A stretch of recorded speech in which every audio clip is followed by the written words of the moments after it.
අපි මේ වීඩියෝ එකෙන් එකතු වෙන්නේ ඔයගොල්ලෝ එක්ක තුන්වෙනි පාඩමේ යුනිට් 3 වල ඊළඟ කොටස. ඒ කියන්නේ මේක අවසාන කොටස වෙනවා මේ පාඩමට අදාළව. අපි එක එකක් රාජධානි තුන්වෙනි පාඩමේ මුලින්ම කතා කරා ඒකේ හැඳින්වීමක්, ඊට පස්සේ ලෝකයේ ඇති වුණේ පෘථිවියේ සම්භවය ඒව ගැන. ඊට පස්සේ පරිණාමවාදය ආදී වර්ගීකරණ පද්ධති ඒ ආශ්‍රිත කරුණු කිහිපයක් කතා කරා. ඊට පස්සේ අපි ආවා අධිරාජධානි වලින් කොහොමද ජීවීන් විවිධ වෙන්නේ, ඒ වගේම රාජධානි මට්ටමින් ජීවීන් විවිධ වෙන්නේ කොහොමද කියන එක. රාජධානි මට්ටමින් විවිධ වෙන්නේ කොහොමද කියන එක කතා කරද්දී ප්‍රොටිස්ටා, ෆංගායි, බැක්ටීරියා ඔක්කොම එක්කලා ඊට පස්සේ ප්ලාන්ටේ, ඇනිමල් හැම එකම වගේ අපිට වංශ එහෙම නැත්නම් උදාහරණ ජීවීන් ගැන හෝ කතා කරන්න සිද්ධ වුණා. ඒ රාජධානියක් තවදුරටත් බෙදෙනවා. ඒ කියන්නේ රාජධානියක මූලික අදියර තමයි වංශය. ඒ රාජධානිය ඊළඟට බෙදෙන්නේ වංශ වලට. ඊට පස්සේ වර්ග වලට. එහෙම අපි තක්ෂණ දුරවලි කතා කරන්නේ. ඒ අනුව රාජධානි මට්ටමින් පල්ලෙහා තියෙන මට්ටමට යනකම් අපි ගොඩක් වෙලාවට මේ පාඩමේ හැම කොටසක්ම යොමු වෙනවා. ඒ යටතේ අපි අවසානයේදී කතා කරපු සත්ත්ව රාජධානියේ අපි වංශ 8ක් තියෙනවායි කියලා කිව්වා. නිඩාරියා, ප්ලැටිහෙල්මින්තේස්, නෙමටෝඩා, ඇනලීඩා, මොලුස්කා, ආර්ත්‍රොපෝඩා, එකයිනොඩර්මේටා සහ කෝඩේටා කියලා. ඒ අනුව ඔය වංශ 8න් අපි මේ වෙද්දී කලින් වීඩියෝ එකේදී සාකච්ඡා කරලා තියෙනවා නිඩාරියා වංශය, ඊට පස්සේ ප්ලැටිහෙල්මින්තේස්, නෙමටෝඩා, ඇනලීඩා සහ මොලුස්කා කියන වංශ පහ. එන තව තුනක් තියෙනවා. ඒතකොට ඔයගොල්ලෝ බලයි මේ තුනක් එකට මේ ටික කරන්න තිබ්බනේ එහෙම කියලා. නමුත් ඒ තුනේ කෝඩේටා එකේ අපිට වර්ග මට්ටමට දක්වලා තියෙනවා. ඒ කියන්නේ හැම වංශයකම වර්ග අපිට දක්වලා නැහැ. අනිත් ඒකවත් වර්ග විදිහට, ඒ කියන්නේ ක්ලාසස් විදිහට බෙදලා නැහැ.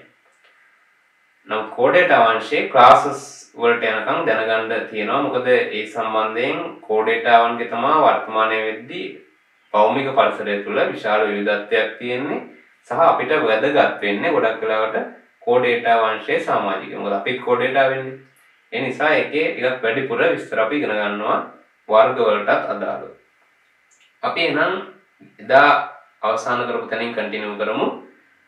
එදා මොලුස්කා, ඊට පස්සේ අද ආර්ත්‍රොපෝඩා. දැන් අපි ඔයගොල්ලන් මතක ඇති මේ වගේ වර්ගීකරණයක් එක්කලා තමයි ඒ පාඩම අපි පටන් අරගෙන කරගෙන ගියේ. ඒක පැහැදිලි ඇති. අර සාමාන්‍ය වෙනම අපි කරුණු දක්වනවට වඩා මේ වගේ ෂෝට් නෝට් එකක් වුණත් ඔයගොල්ලන්ට හදාගන්න ගොඩක් පහසුයි මේ සිස්ටම් එකට අනුව. මේ විදිහට ඔයගොල්ලෝ නෝට් එක හදාගන්න අදත් මේ වීඩියෝ එකෙන් සූදානම් වෙන්න. හරි. ආර්ත්‍රොපෝඩා කට්ටිය කොහොමද උදාහරණ මොනවද කියලා බලමු. මුලින්ම උදාහරණයක් දැක් කිව්වොත් ආර්ත්‍රොපෝඩාවන්ට උදාහරණ තමයි ගොඩක් ඒ කියන්නේ අපි නිතර දකින්න. හරි. ඔයාලා හැම දවසකම ආර්ත්‍රොපෝඩාවෙක් දකින්නේ නැති දවසක් නෑ. අනිවාර්යෙන් ආර්ත්‍රොපෝඩාවෙක් කොහෙදී හරි නේද? ගෙදර දොරේ හරි වත්ත පිටියේ හරි කොහේ හරි දකිනවා. හරි. ඒතර ආර්ත්‍රොපෝඩා කිව්වහම මැස්සෝ, සමනල්ලු, මදුරු වගේ කෘමි සත්තු. ඊට පස්සේ ජලජ ජීවීන් වන ඉස්සා, කකුලුවා වගේ සත්තු. අපහු ඔය හැකරැල්ලා, පත්තය වගේ කට්ටිය. ආයේ මකුලුවා, ගෝනුස්සා වගේ ටිකක් අර අනිත් කට්ටියට වඩා වෙනස්කම් තියෙන කට්ටිය. එහෙම ගොඩක් විවිධත්වයක් ඇති වංශයක් තමයි මේ ආර්ත්‍රොපෝඩා කියලා කියන්නේ. ජීව විශේෂ අතුරින් ගත්තොත් ඒගොල්ලන්ගේ සාපේක්ෂව විශාල විවිධත්වයක් මෙයාලගේ තියෙනවා. හරියට කෝඩේටා වගේ තමයි. මේ ආර්ත්‍රොපෝඩා වන්ට කියන විශේෂ නමක් තමයි මෙයාලට කියනවා සංධිපාදකයින් කියලා. කවුද කියන්නේ? සංධිපාදිකයින්. දැන් ඩික්ෂනරි එක වගේ ඔයගොල්ලෝ බැලුවොත් ආර්ත්‍රොපෝඩා කියලා එකේ තිබුණොත් ඒකේ සිංහලෙන් තියෙන නමක් තමයි අනිවාර්යෙන් සංධිපාදකයෝ කියලා. ඒ කියන්නේ මෙයාලගේ පාද නැත්නම් ගාත්‍රා ගත්තාම ගාත්‍රා තියෙන කට්ටියගේ ගාත්‍රා තියෙනවා හැමෝටම. ඒවැ මොනවද තියෙනවද? සංධි තියෙනවා. මේ වගේ සංධි. ඒ කියන්නේ ඒවැ ගාත්‍රාවලත් දැන් අපෙත් තියෙනවා සංධි. ඊට සාපේක්ෂව යාලගේ ව්‍යුහය වෙනස්. හැබැයි ගාත්‍රාවලත් කොටස් විදියට තනි ගාත්‍රයක් නෙමෙයි. මෙහෙම එකක් නෙමෙයි තියෙන්නේ. හරි. කොහොම අණ්ඩක් නෙමෙයි තියෙන්නේ. ඒකේ කෑලි කොටස් විදියට තමයි තියෙන්නේ යාලගේ ගාත්‍රා. මෙන්න මේ වගේ එකක් ඕගොල්ලන් දැක ගන්න පුළුවන්. ටිකක් ඔය පෙනුමට ගාත්‍රා තියෙන කෙනෙක් තමයි තනකොළ පැත්ත. ග්‍රාස්හොප්පර් කියන්නේ කොළපාට අර සතෙක් ඉන්නේ පනින්න. එයාගෙම හොඳට ඔය මේ සංදි දකින්න පුළුවන්. දැන් කූඹියෙක් වගේ බලුවට සංදි පේන්නේ නැහැ නේ. සංදි තියා වගේ කූඹියව පේන්නේ නැහැ නේද? හරියට අපි කියන්නේ නේද? කූඹියෙක් වගේ කියලා. ඒතර එහෙම නැතුව අර වගේ ටිකක් විශාල සතෙක් ගත්තොත් මේ ගාත්‍රා හොඳට එයාලගේ සංදි වෙලා තියෙනවා කියලා පේනවා. ඒතර ඒක මේගොල්ලන් විශේෂිත ලක්ෂණයක් සංදි සහිත වීම ගාත්‍රාවල. ඒ විතරක් නෙමෙයි එයාලගේ දේහයක් ඛණ්ඩණය වෙච්ච දේහයක් තියෙනවා. දැන් මේ පුරවන තැන් වලට ඒවා පුරවන් ගියයි අපිට හරි. ඛණ්ඩණය දකින්න පුළුවන්. මේ ඛණ්ඩණය කියන්නේ මොකක්ද කියන එක ඕගොල්ලෝ දැන් දන්නවා. කලින් අපි කතා කරා එක දේහය අර එක ප්‍රමාණයක එක පරිණත අවධියක ඒ කියන්නේ වයස වෙනස් නොවන හරි ඛණ්ඩ වලට කොටස් වලට බෙදලා තියෙනවා නම් අපිට කියන්න පුළුවන් එයාලේ ඛණ්ඩනයක් තියෙනවා කියලා. එතන මේ ආර්ථ්‍රෝපෝඩා කට්ටිය තමයි අනිත් අපිට හම් වෙන වංශයේ ඛණ්ඩනය සහිත කට්ටිය. අනිත් අය ඇනලීඩා මතකනේ ඛණ්ඩනයක් තිබ්බා. දැන් ඇනලීඩායි ආර්ථ්‍රෝපෝඩායි කොයි අඳුර ගන්න පුළුවන් හොඳ ලක්ෂණයක් තමයි මෙන්න මේක. සත්තු දෙන්නම ඛණ්ඩනය දක්වනවා. හරි. දේහය කැලි වලට බෙදලා තියෙනවා. දැන් හිතන්නකො පත්තෑයෙකුයි හරි වෙනත් මේ ඔය ගැඩවිල් පණුවෙක් වගේ ඒ වගේ පණු జాතියක්. ආය අපි කතා කරා මම ඒකෙදි කිව්වා පත්තෑ පණුවා කියලා නෙරෙයිස් කියලා කෙනෙක් ඉන්නවා. එයා බොහෝ වෙලාවට කරදීය පරිසරයේ ඉන්න ජීවියෙක්. එයා ඇනලීඩාවේ. මේ නෙරෙයිස් කෙනෙකුයි ඊට පස්සේ පොඩි පත්තෑ පැටියෙක් වගේ අරගෙන අපි එකට තියලා බැලුවොත් ඇත්තටම අපිට බාහිරින් මෙයාලා වඳුර ගන්න ටිකක් අමාරුයි. ඒ කියන්නේ එයාලගේ දේහ ස්වභාවය වෙනස්. අපිට හිතන්නේ පිටින් බැලුවොත් මේගොල්ලෝ එකම වංශයකට අයිති කට්ටිය කියලා. හැබැයි සූක්ෂම විදියට බැලුවොත් මෙයාලගේ අපිට පැහැදිලිව දකින්න පුළුවන් වෙනවා. හරිද? පත්තෑයෙක් වගේ සතෙක් ගියුණත් මේ ඛණ්ඩණය වෙච්ච එහෙම නැත්නම් සංදි සහිත පාද දකින්න පුළුවන්. අන්නේ ලක්ෂණය මෙයාලව වෙන් කරගන්න පුළුවන්. ඒක මෙයාලට අනන්‍ය ලක්ෂණයක් වෙනවා.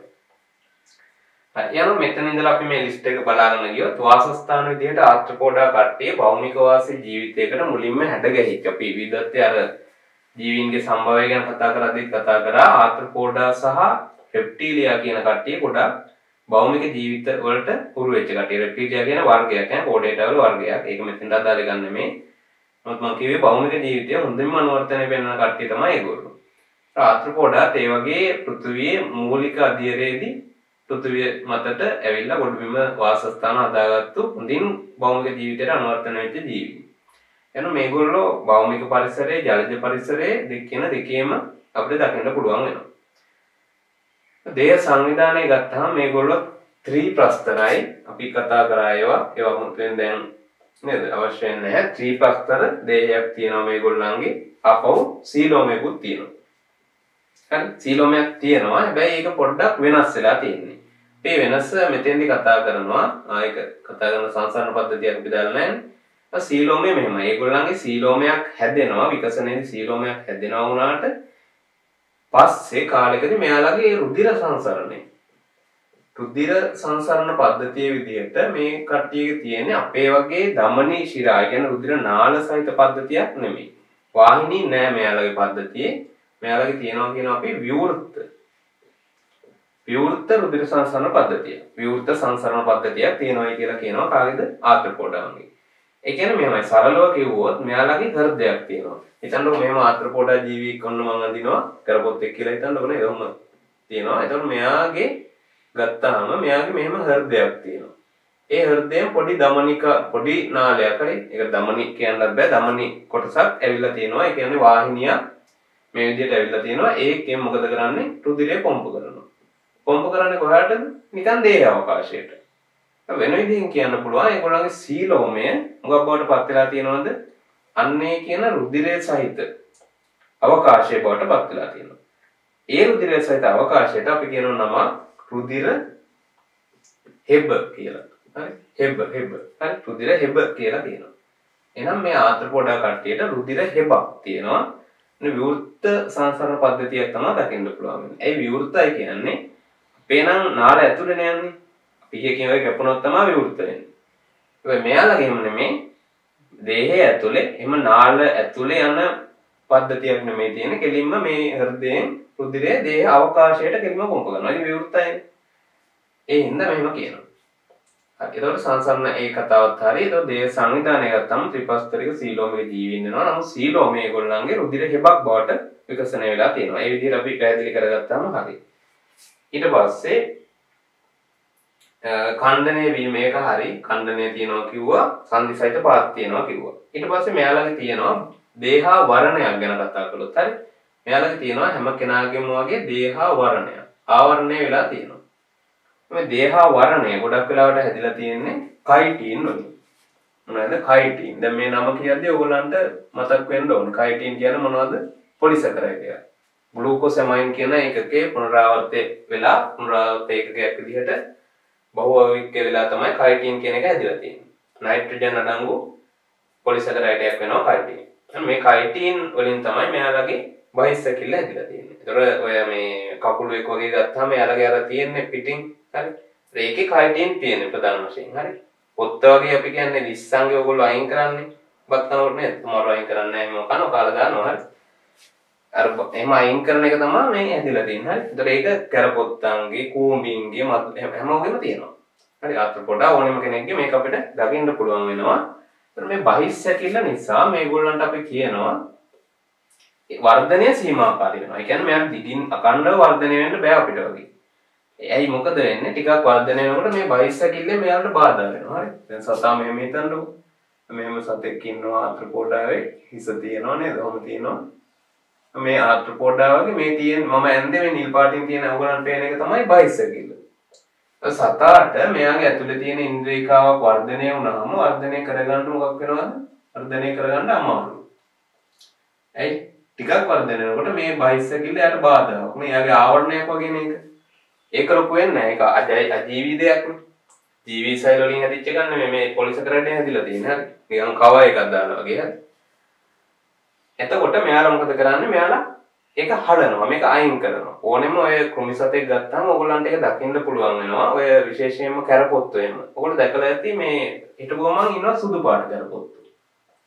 කැරපොත්ත සාමාන්‍යයෙන් අර අඳුරු තද දුඹුරු පැහැයක් නේ රත්තට හුරු දුඹුරු පැහැයක් වගේ පාටන්නේ දරන්නේ.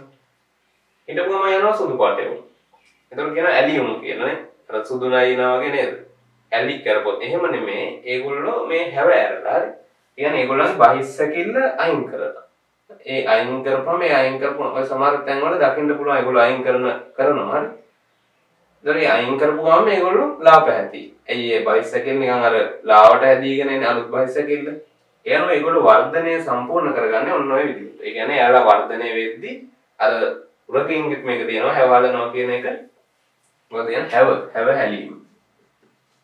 හැලීම සිද්ධ කරලා ඒගොල්ලන්ගේ වර්ධන ක්‍රියාවලිය ඒගොල්ලන්ට පුළුවන් අකණ්ඩව ක්‍රියා කරන්න මේ බයිසයිකලින් ඇති වෙන බාධාව. හරි. ඒතකොට සමමිතිය ගත්තාම දැන් වාසස්ථාන හරි දේහ සංවිධානය හරි සීලෝමය හරි සමමිතිය හරි. සමමිතිය මොකද්ද? දීපාර්ශ්වික සමමිතිය. ඒකේ අය මේ ගොඩක් වෙන සමමිතියක් මෙයාලගේ දකින්න හම් වෙන්නේ නැහැ බොහෝ දෙනෙක්ගේ. ඛණ්ඩනය ගත්තාම අපි කිව්වා සමඛණ්ඩනයක් සත්‍ය ඛණ්ඩනයක් මේගොල්ලන්ගේ දකින්න පුළුවන් වෙනවා කියලා. මම මෙතන ඇඳ සතෙක්. මේ ඇඳේ මේ හිතන්නකෝ මේ කෘමි සතෙක් කියලා. අද මෙයාලගේ මෙහෙම පොඩි වෙනසක් තියෙනවා. අර අනිත් ඛණ්ඩනයේ තියෙන ජීවීන්ට වඩා ඛණ්ඩ එකතු වෙලා තියෙනවා. ඛණ්ඩ එකතු වෙලා විශාල ඛණ්ඩ හදලා තියෙනවා. ඒ කියන්නේ මෙන්න මෙහෙමයි. දැන් මෙයාලගේ මේ මං තුනකට ඇඳලා ඔයගොල්ලන්ට පැහැදිලිව පේනවා ඇතිනේ. කෑලි තුනක් වගේ. මේකට මේ වගේ සතෙක් ගත්තාම හිස, උරස, උදරය. මෙන්න මේ විදිහට ඛණ්ඩ තුනක් ප්‍රධාන ඛණ්ඩ තුනක් අපිට දැක ගන්න පුළුවන් වෙනවා. ඒතර මේ එක ඛණ්ඩයක් ගත්තාම හිස කියන ඛණ්ඩය ගත්තාම ඒකත් හැදිලා තියෙන්නේ පොඩි පොඩි ඛණ්ඩ කීපයක් එකතු වෙලා මෙහෙම. මෙයාගෙත් එහෙමයි වොම්. හරි. එහෙම ඛණ්ඩ එකතු වෙලා හරි එහෙම එකතු වීමක් වෙලා තියෙනවා ඛණ්ඩ එකතු වෙලා. හරි. ඒ වගේ තියෙනවා. ඒතකොට ගොඩක් දෙනෙක්ගේ හරි හැම කෙනෙක්ගේම වගේ හිස්ස උරස උදරය කියලා දේහය එහෙම සංවිධානය වීමක් තියෙනවා. ඒ වගේම සමහරක් කට්ටිය ඉන්නවා ඔය මකුළු ඊට පස්සේ ඉස්සෝ පොගිරිස්සෝ වගේ කට්ටිය එයාලගේ හිස්ස උරස වෙන්වීමක් පෙන්වන්නේ නැහැ. ඒගොල්ලෝ මේ වගේ ඉන්නවා මෙහෙම හිස්ස උරස එකටම තියෙනවා ආය උදරය තියෙනවා. මේකට අපි කියනවා සීල් සෞරසය කියලා. හිස්ස උරස එකතු කරලා සීල් ශෞරසය. ඔය වගේ කියනවා ඒක ලොකුවට ඔයගලන්ට නැහැ. නමුත් නිකන් දැනගන්න මේ වගේ දෙයක් තියෙනවා කියලා. මේක 7 8 පන්ති වල ඉඳලා විද්‍යාවට තියෙන එකක් නේද? කුමීන්ගේ හිස උරුස උදරය කියලා ඛණ්ඩ තුනකින් සමන්විතයි කියලා. ඒක නිකන් එහෙම දැනගෙන තියාගන්න. හරි. ඊට පස්සේ ඒක හරි. ඊට පස්සේ ශීර්ෂණය ගත්තාම පැහැදිලි ශීර්ෂණයක් මේගොල්ලන්ගේ දකින්න පුළුවන් වෙනවා. හරි. ඔය ශීර්ෂණය කියන්නේ මොකටද කියන එක අපි කතා කරා. ශීර්ෂණයක් තියෙන ජීවීන්ගේ කොහොම වෙන්න ඕනේද කියන එකත් කතා කරා. මතක ඇති. ඊළඟට ආහාර ජීර්ණ පද්ධතිය ගත්තාම සම්පූර්ණ ආහාර ජීර්ණ පද්ධතියක් මෙයාලගේ දකින්න පුළුවන් වෙනවා. ශ්වසනය කරන්නේ කොහොමද මේගොල්ලෝ?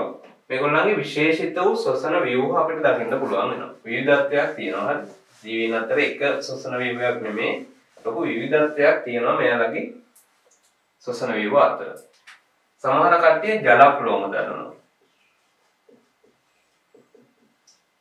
තව කට්ටිය දරනවා ශ්වාසනාල. තව කට්ටියක් දරනවා පත් පෙනහැලි.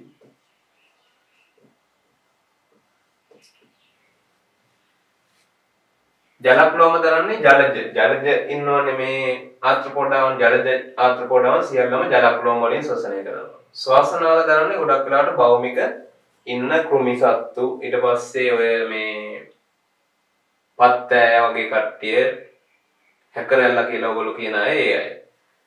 ඊට පස්සේ පත්පැන හැලි දරනවා ගොඩක් වෙලාවට මකුළුවා. ගෝනුස්සා.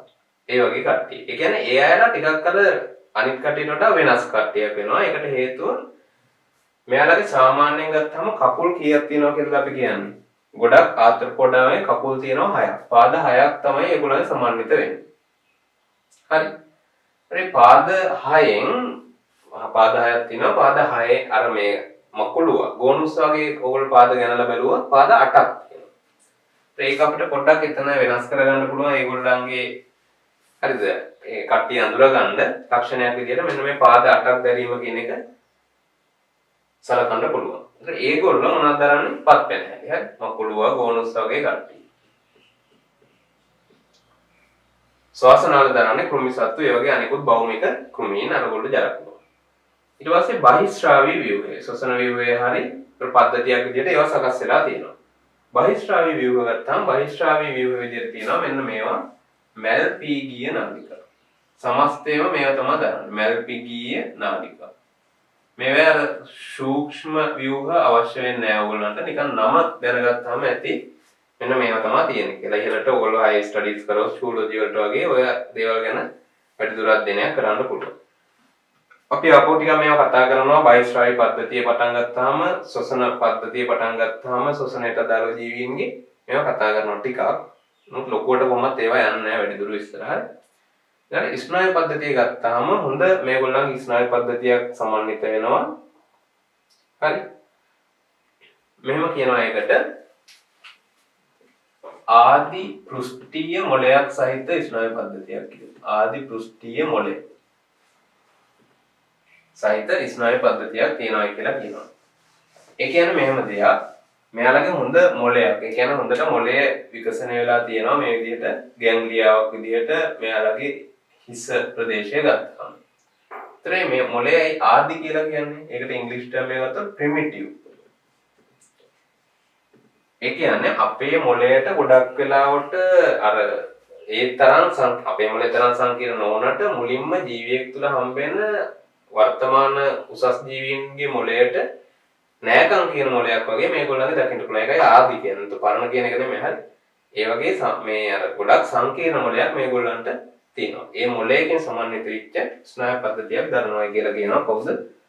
ආර්ථ්‍රොපොඩා කට්ටිය. එහෙම සංකීර්ණ ස්නායු පද්ධතියක් මේගොල්ලෝ දරනවා. ඊට පස්සේ දැන් මේ විදිහට මොළය තියෙනවා නම් මොළයෙන් පටන් අරගෙන මෙයාලගේ එනවා ඊට පස්සේ මේ අපි කියනවා මේකට මොනවද කියලාද? ස්නායු රැහැනක්. හරි. අන්වායාම ස්නායු රැහැනක්. හරි.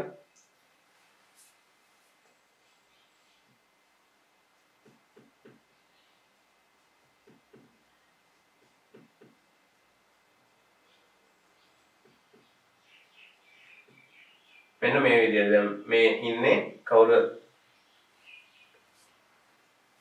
ආර්ථ්‍රොපොඩා කෙනෙක් කියලා හිතුවොත් මෙයාලගේ මෙහෙම තියෙනවා. දැන් මේ ආදි පෘෂ්ඨීය මොළය සංකීර්ණ මොළය කියන ගැන්ග්ලියාවක් විදිහට අපිට දකින්න පුළුවන් වෙනවා. ඒතර ඒකෙන් ආරම්භ වෙන ඝන ස්නායු රැහැනක්. ඝන ස්නායු රැහැනක් කියලා කියනවා. ඝන විතරක් නෙමෙයි ඒක ඛණ්ඩණය වෙලා තියෙන්නේ. හරි. ඝන ඛණ්ඩණය වූ ස්නායු රැහැනක් මේගොල්ලන්ගේ දකින්න පුළුවන් වෙනවා. ඒතර ඒකත් හොඳින් මේ විකසන වෙච්ච එකක්. ඒ වගේම මේකේ ගැන්ග්ලියා වලින් ඊට පස්සේ දේහය පුරාම අදාළ ස්නායු ආවේග ලබා දෙන්න ක්‍රියා කරනවා. හරි. එනවා ස්නායු පද්ධතිය ගැන කතා කරාම ඔය දේවල් ටික ඒ කියන්නේ ආදි පෘෂ්ඨීය මොළයක් තියෙනවා. ඒ මොළයේ මගින් මොළයෙන් ආරම්භ වෙන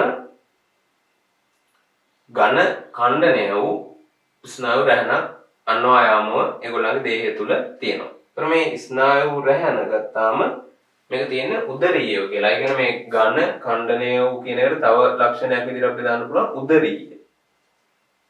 يعني ජීවියා ඉන්නවනම් මෙහෙම. දැන් මේ ඉන්නේ ජීවියානේ. ඒතර මෙයාගේ උදරීය මෙන්න මෙහෙම තමයි ස්නායු රැහන යන්නේ. උදරීය. හරි. පෘෂ්ඨීය නම් මෙහෙන්. හරි. පෘෂ්ඨීය ප්‍රදේශයට වන්න. ඔහොමනේ යන්නේ පෘෂ්ඨීය වන. අපේ තියෙන පෘෂ්ඨීය. කශේරුකාව දැන් අපේ සුෂුම්නාව ගත්තොත් පෘෂ්ඨීයව තියෙන. හරි. උදරීය නම් මෙහෙම යන්න ඕන. ජීවීන්ගේ උදරීය තමයි ආර්ථ්‍රෝපොඩා ජීවීන්ගේ මේ ඝන ස්නායු රැහන තියෙන ප්‍රධාන වශයෙන්. ඊට පස්සේ ස්නායු පද්ධතිය ටික දැනගන්න ඕන ඕගොල්ලෝ සංවේදී අවයව විදිහට ගොඩක් සංවේදී අවයව මේගොල්ලන්ගේ අපිට දකින්න පුළුවන්. උදාහරණයක් විදිහට S අක්ෂි ගත්තොත් සමහර කට්ටියගේ සරල S තියෙනවා. සමහර කට්ටියගේ සංයුක්ත S තියෙනවා. හරි. මොනවාද? සංයුක්ත S. හරි. ඒ ගැන ලොකුට අධ්‍යයනයක් කරන්න ඕනේ නැහැ. නිකන් මේව තියෙනවයි කියලා ඔයගොල්ලෝ දැනගන්න. යනවා සංවේදී අවයව. ඊට පස්සේ අපව රස සංවේදී මේ කොටස් ඊට පස්සේ තාප සංවේදී තාපයට සංවේදී කොටස් ආලෝක සංවේදී දැන් ඔය කරපොත් එහෙම ආලෝකයට ගොඩක් සංවේදී කියනවා. දැන් ආලෝකයක් වැටිච්ච ගමන් එයා යනවා එයාට. ඒ වගේ අර ස්පර්ශක ආදී කොහොම හරි ඒගොල්ලන්ගේ විශාල වශයෙන් මේ සංවේදී ව්‍යූහ සංවේදී අවයව විදියට ක්‍රියා කරන කොටස් දේහයේ විශේෂයෙන්ම ශීර්ෂණයේ තියෙන ප්‍රදේශවල සාන්ද්‍රණය වෙලා තියෙනවා. ඒකට ශීර්ෂණයක් තියෙනවා කියන්නේ. හරි. ඊට පස්සේ මේ ප්‍රජනනය. අපි ප්‍රජනනය ගත්තොත් මේගොල්ලෝ ඒකලිංගිකයි. ඒ කියන්නේ ස්ත්‍රී පුරුෂ ජීවීන් වෙන වෙනම ඉන්නවා. ඒකලිංගික ප්‍රජනනයක් පෙන්වන්නේ. හරි. බොහෝ විට අභ්‍යන්තර සංසේචනය. බාහිර සංසේචනය නෙමෙයි. බොහෝ විට අභ්‍යන්තර සංසේචනය. ජලජ ජීවීන් සමහර වෙලාවට බාහිර සංසේචනය පෙන්වන්න පුළුවන්. නමුත් ගොඩක් දුරට අභ්‍යන්තර සංසේචනය තමයි පෙන්වන්නේ. සංචරණය ගත්තොත් මෙයාලගේ අර සංදිපාත වලින් සංචරණය කිරීමක් තියෙනවා. ජලජ ජීවීන්ට පීනීම හැකියාවක් තියෙනවා. ඊට පස්සේ අපහු මේ පියාපත් තියෙනවා. සමහරක් කට්ටියට දැන් ඉස්සට පොගිරිසට වගේ පියාපත් නැහැ. කෘමි කාණ්ඩයට. කෘමි සතු කියලා අපි වෙන් කරනෝනේ කට්ටියක්ව. එයාලට පියාපත් තියෙනවා. අනෙක් මකුළුවා ඉන්න ගෲප් එකට නැහැ. පත්තෑ ඉන්න ගෲප් එකට ඒ කට්ටියට පියාපත් නැහැ. නමුත් කෘමි කියලා අපි වෙන් කරන කාණ්ඩයට පියාපත් තියෙනවා. ඒකත් ඒගොල්ලන්ගේ විශේෂිත වූ ලක්ෂණයක් සංචරණය සඳහා පවතින. හරි. ඔය අනුව ඔය දේවල් ටිකත් එක්කලා ආර්ථ්‍රෝපොඩාවන්ට අදාළ කරුණු ටික ඔයගොල්ලන්ට පැහැදිලි ඇති. මේ ලිස්ට් එකට අදාළව අපි ඔක්කොම සාකච්ඡා කරා අවශ්‍ය කරන කරුණු ටික. හරි. මේ ටික තමයි ඔයගොල්ලෝ දැනගන්න ඕනේ. මේ ටිකෙන් ඊට අමතරව මම කරුණු කිව්වා. පොඩ්ඩක් ඒවා සාමාන්‍ය විදිහට දැනගෙන තියාගන්න, මතක තියාගන්න, සටහන් කරගන්න. මේ ටිකෙන් අනිවාර්යයෙන්ම ඔයගොල්ලන්ට පුළුවන් වෙන්න ඕනේ විභාගෙදී එන කොයි විදිහේ ප්‍රශ්නයක් වුණත් උත්තර ලියන්න. මොකද අපිට පරිශීලනය කරන්න කියලා තියෙන දේ ටික තමයි මම ගොඩක් පරිස්සමෙන් මොකද මම දන්න දේවල් ගොඩක් තිබුණාට ඒවා කියන එක මෙතන සුදුසු නැහැ. මොකද ඔයගොල්ලෝ විභාගෙට රිසල්ට් එක ගන්නයි මේ දේවල් බලන්නේ. සල්ලි ගල වීඩියෝ එකක් ගන්න ඊට පස්සේ ක්ලාස් එකකට යන්නේ සල්ලි ගෙවලා නේද? ආර්ථ්‍රෝපොඩාව ගැන දැනගන්න තියෙන උමනාට වඩා විභාගෙට කොහොමද ඒකක් ගන්න එකනේ. ඔයගොල්ලන්ගේ අරමුණ නේද? ඉතින් ඒක අනිවාර්යෙන් වෙන්න ඕන විෂය තුනක් එක්ක කරන් යද්දී අපි පුළුවන් තරම් අර අත්‍යවශ්‍ය කාරණා ටික විතරක් කරගන්න. හරි. එහෙනම් අපි ඊළඟ වංශයට යනවා. සතරාජ්‍යානීය පාර්ට් 2 යටතේ එකයිනොඩර්මේටා. ඒ කියන්නේ අපිට කෝඩේට් එකට කලින් කරන්න තියෙන අවසාන වංශය. ඒවලට අපි කියනවා එකයිනොඩර්මේටා.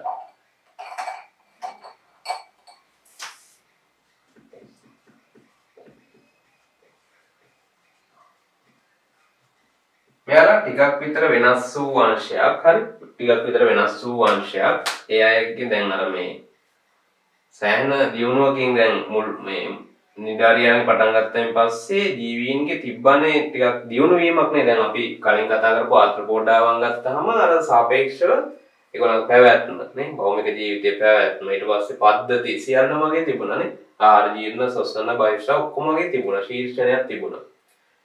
ඒ වගේ සෑහෙන දැන් අර පියවරෙන් පියවර දියුණුවට ආවන ජීවීන්.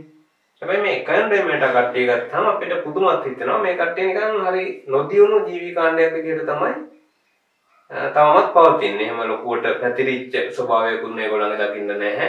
කරදිය වාසී පමණක් ඉන්න හරි වාසස්ථාන ගත්තාම ජලජ වාසී කියන්නේ කරදිය විතරයි හරි මිරිදියෙත් ඒගොල්ලන්ට ගොඩක් වෙලාවට පවතින්න බෑ හරි කරදිය පරිසරය තමයි ගොඩක් වෙලාවට එක එන්වයරන්මන්ට් එක ජීවත් වෙන්නේ සියලුම කට්ටිය කරදිය වාසී කියලා අපිට කියන්න පුළුවන් දැන් දියුණුවක් නැහැ අපි බලමු කොහොමද දියුණුවක් නැහැ කියන්නේ කියලා දේහ සංවිධානය ගත්තාම මේගොල්ලෝ ත්‍රිප්‍රස්තරයි සීලෝමිකයි ඊට පස්සේ මේගොල්ලන්ගේ මෙහෙම කියනවා අන්තක් සැකිල්ලක් තියෙනවා පළක වලින් හැදිච්ච හරි මොකක්ද තියෙන අන්තක්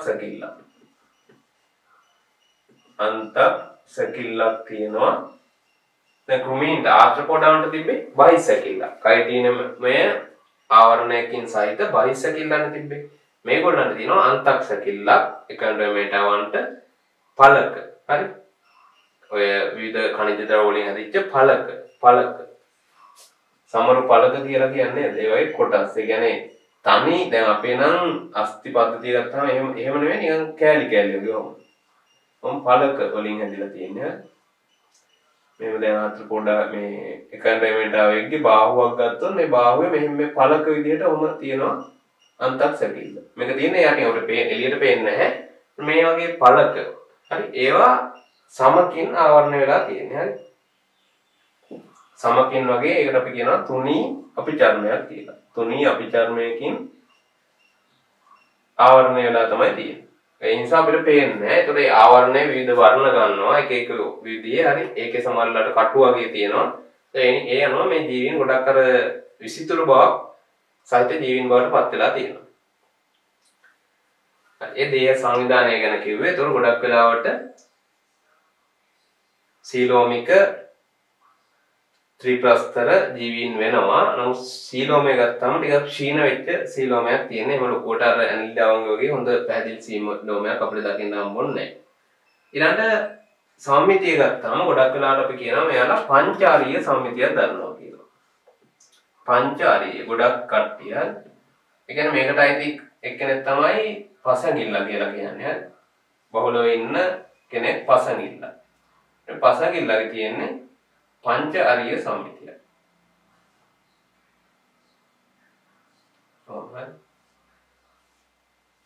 පහකට ගානට බෙදෙනවනේ 1 2 3 4 5. පංච අරිය සම්මිතියක් එයාගේ තියෙනවා. කලින්ද පසඟිල්ලගේ. ඊට පස්සේ අපව ඉන්නවා මේකේ බංගුර තාරකාව කියලා. එයාත් මේ වගේ තමයි. එයාගේ ටිකක් අර මේ ඔහම බෙදීමක් තියෙනවා අර පාද සහ අනිකුත් දේහයේ මැද කොටස හරි ඔහම නිකන් බාහුව තියෙනවා ඊට පස්සේ ඔව්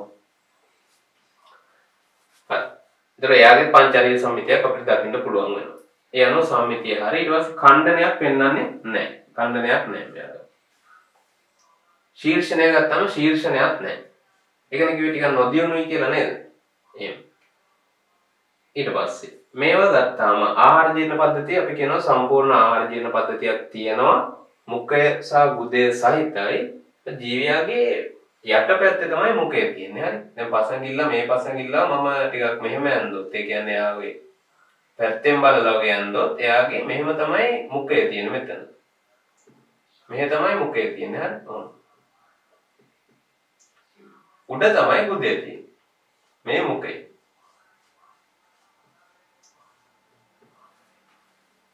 ඒ කියන්නේ මේගොල්ලෝ ගොඩක් වෙලාවට මෙහෙම යන්නේ හරි පෘෂ්ඨයක් මත ඒගොල්ලෝ ඔහම යනවා මේ ඉන්නේ පසඟිල්ල නම් මෙහෙම ඇඟිලිත් පහක් තියෙනවනේ ඔහම ඒගොල්ලෝ මෙහෙම යනවා ඒතර එහෙම යනකොට අර පෘෂ්ඨය මත එයාලගේ පාර්ශ්වයෙන් පතිත වෙන්නේ උදරීය පැත්ත ඒ කියන්නේ යට පැත්ත නැත්නම් පහළ පැත්ත ඒතර ඒ අනුව මේ උපස්තරවල තියෙන සමහරක් මේගොල්ලෝ ගන්න සත්ත්ව කොටස් වෙන්න පුළුවන් ප්ලවාංග වෙන්න පුළුවන් ශාක කොටස් වෙන්න පුළුවන් ප්‍රයාට ඩග්ගාලා මුඛයෙන් අර පාත් වෙනවත් එක්කම ඒවා ග්‍රහණය කරගන්න පුළුවන්. ඒ නිසා තමයි ඒගොල්ලන්ගේ මුඛයේ යටිපැත්තේ තියෙනවා ගුදේ උඩ පැත්තේ තියෙනවා.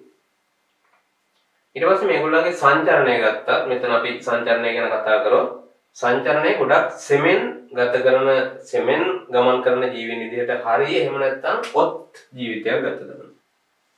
ඔත් ජීවිතයක් ගත කරනවා කියන්නේ ඔය උත්පල වෙලා කියලා අපි සිංහල භාෂාවෙන් අපි ව්‍යවහාර කරන වචනයකුත් තියෙන උත්පල වෙනවා කියලා. ඒක මොනවා කරන්නද අර යන්න දෙන්න බැරුව එහෙම තත්ත්වයකටපත් වෙනවා කියන එක උත්පල වෙනවා කියන්නේ. ඒ වගේ මේගොල්ලොත් ඔත් ජීවිතයක් සමහරව ගත කරන්නේ. උදාහරණයක් විදිහට මුහුදු කැකිරි කියලා එහෙම જાතියක් ඉන්නවා. එයාලා කැකිරි ගෙඩියක් වගේ හරි වුණා. ඒකයි කැකිරි කියලා කියන්නේ. sea cucumbers කියලා කියන්නේ උඩින් මෙහෙම යන ග්‍රාහිකා වගේ පොඩ්ඩක් තියෙනවා. හරි. පේන්නේ ඒ පාටත් ඒ වගේ තමයි.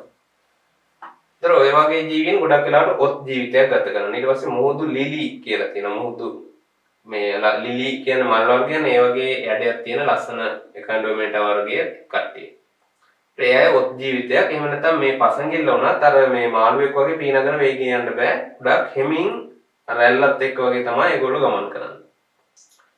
හරි. ඊට පස්සේ මේගොල්ලන්ගේ තියෙනවා මෙහෙම විශේෂිත වූ පද්ධතියක්. ඒක අපි පොඩ්ඩක් දැනගන්න ඕනේ.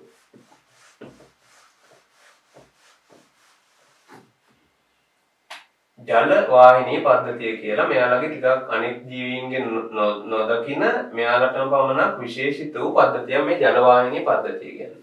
ඒ කියන්නේ මේ වගේ සතෙක් අපි ගත්තොත් මෙයාලගේ මෙන්න මේ විදිහට අපිට දකින්න පුළුවන් මැද්දෙන් ඔහම නිකන් තියෙනවා. ඊට පස්සේ මේකෙන් විහිදෙන ඔන්න ඔය විදිහේ තියෙනවා. ඒ කියන්නේ පැති පහක් තියෙනවා නම් බොහෝ විට ඒ පැති පහටම දාලා විහිදෙන මෙන්න මේ වගේ පද්ධතිය.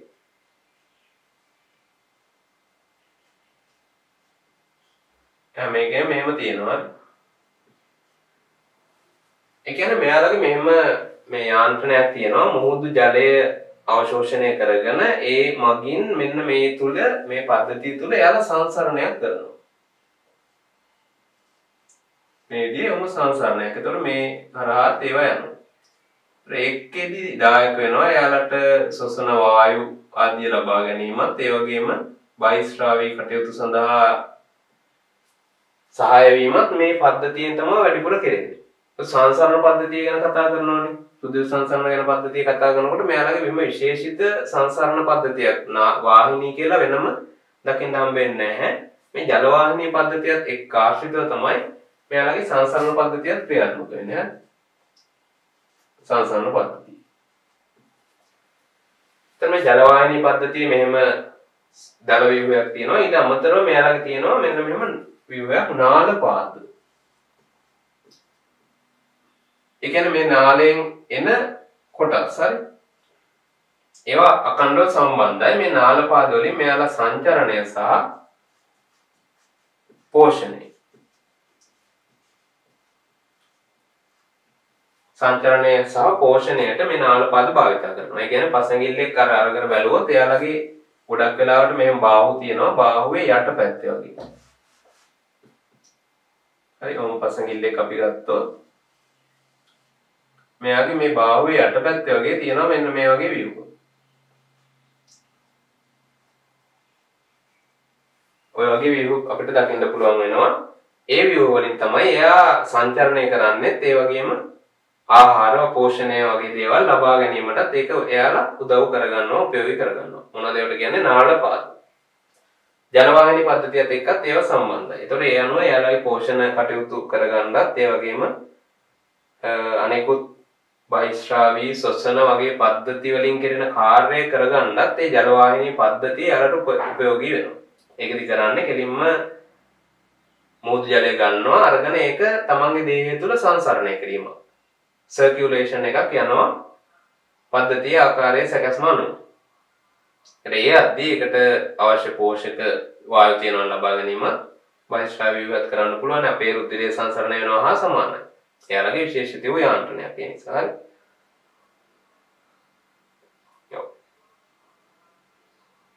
ඔකේ උදේ තියෙනවා සංසරණ පද්ධතියක් කියලා විශේෂ ගන්න නැහැ. සංවෘත හෘදයක් නැහැ. හෘදයක් නැති සංසරණ පද්ධතිය දකින්න පුළුවන් වෙන්නේ. හරි. ඒ අනුව බහිස්රාවී ව්‍යුහය ජල වාහිනී පද්ධතිය මගින්ම කෙරෙනවා. හරි. ඊට පස්සේ ස්නායු වලයක්. හරි. ස්නායු වලයක් ලෙස තියෙනවා. ඒ කියන්නේ මෙහෙම. මේ ජල වාහිනී පද්ධතිය ආශ්‍රිතව මෙහෙම වලයක් ලෙස තමයි ස්නායු තියෙන්නේ.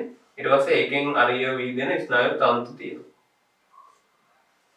ඒකේ මොකක් ගැනද? ස්නායු පද්ධතිය ගැන. ස්නායු පද්ධතිය වලයක් ලෙස තියෙන්නේ. වලයක් ලෙස පවතින. ඒ වගේම ඒකෙන් විහිදෙන අරිය ලෙස විහිදෙන ස්නායු තන්තු වලින් එයාගේ කාර්ය කරනවා. අර සංකීර්ණ ව්‍යුහ සංවිධානයක් නැහැ. ස්නායු පද්ධතිය ගත්තාම සංවේදී ව්‍යුහ විදිහට සංවේදී අවයව විදිහට මෙයාලට අවශ්‍ය වෙන එකක් තමයි ඔය මේ ගුරුත්ව නේද? තුලා කෝෂ්ඨ කියන්නේ ගුරුත්වය සම්බන්ධයෙන් මෙයාලගේ සංවේදී අවශ්‍ය වෙනවා. මොකද රැල්ලත් එක්ක මෙයාලා ගහගෙන යද්දී උඩ යට මාරු වෙන්න පුළුවන්. හරි. මෞක අපමෞක. මුඛයේ තියෙන පැත්තයි ගුදේ තියෙන පැත්තයි මාරු වෙලා වුම අනිත් පැත්ත ගහලා ඉන්න පුළුවන්. ඒතකොට ඒගොල්ලන්ට අර හැරෙන්න පුළුවන් ඒ වගේ ගුරුත්ව සංවේදී ව්‍යුහ තියෙනවා නම් ඒතකොට ඒ වගේ සංවේදී ව්‍යුහ තියෙනවා මේගොල්ලන්ගේ. අප ප්‍රජනනය ගත්තාම අනිවාර්යෙන් හැමෝම ඒකලිංගික වෙනවා. හරි. ඒකලිංගික පෙන්නවා. ඒකලිංගික ප්‍රජනනය පෙන්නවා. ඒ වගේම බාහිර සංසේචනයෙන් තමයි මේගොල්ලෝ සංසේචනය සම්පූර්ණ කරගන්නේ. සංචරණය ගැන මම මුලින්ම කිව්වා ගොඩක් හිමින් ගමන් කරන කට්ටිය ඒකට උදව් කරගන්නවා. එයා නාලපාද කියන ව්‍යුහය ජලවාහිනී පද්ධතියත් එක්ක සම්බන්ධ නාලපාද එයා උදව් කරගන්නවා සංචරණය කරන්න. ඒතර උදාහරණ විදියට මුහුදු තාරකාව, බංගුර තාරකාව, මුහුදු ලිලි, පෙඳගිල්ලන්, මුහුදු කාසි, මුහුදු ඉකිරි. මුහුදු ඉකිරි කියන කට්ටිය ටිකක් වෙනස්. එයාත් අර වගේ ජීවිතයක් ගත කරන කෙනෙක්. මෙන්න මේ වගේ කියනවා. මෙයාලගේ කටු තියෙනවා. හරි. මේවා ඇවුනොත් එහෙම ගොඩක් විෂයි. හරි. සමහර කට්ටිය ඉන්නවා ගොඩක්ම විෂ කට්ටිය. මාරාන්තික විෂ දරනවා ඔය වෙරළ ආශ්‍රිතව. ඒ නිසා මේ යද්දි මේ කෙනෙක් ඇවුනොත් වහාම ප්‍රතිකාර ලබා ගන්න ඕනේ. රෝහල්ගත වෙලා නැත්තම් ජීවිතේට උනත් ඒක හානි වෙන්න පුළුවන්. මුහුදු ඉකිරි. හරි. sea urchins. මෙයාලගේ සම්මිතිය ගැන අවසානයේදී පරිණත ජීවීන් තමයි අපි කිව්වේ පංචාරීය සම්මිතියක් තියෙනවා කියලා. ඊට පස්සේ මෙයාලගේ ජීවන චක්‍රය හම්බ වෙනවා ලාවා අවදි. හරි. ඒ කියන්නේ කීටයින්. හරි. කීට අවදි ගත්තාම ඒගොල්ලෝ දීපාර්ශ්වික සම්මිතිය පෙන්වනවා. හරි. ඊට පස්සේ ආපහු එක විශේෂිත මේගොල්ලන්ට විශේෂිත කතාවක් මම කියන්න ඕන මෙතෙන්දී.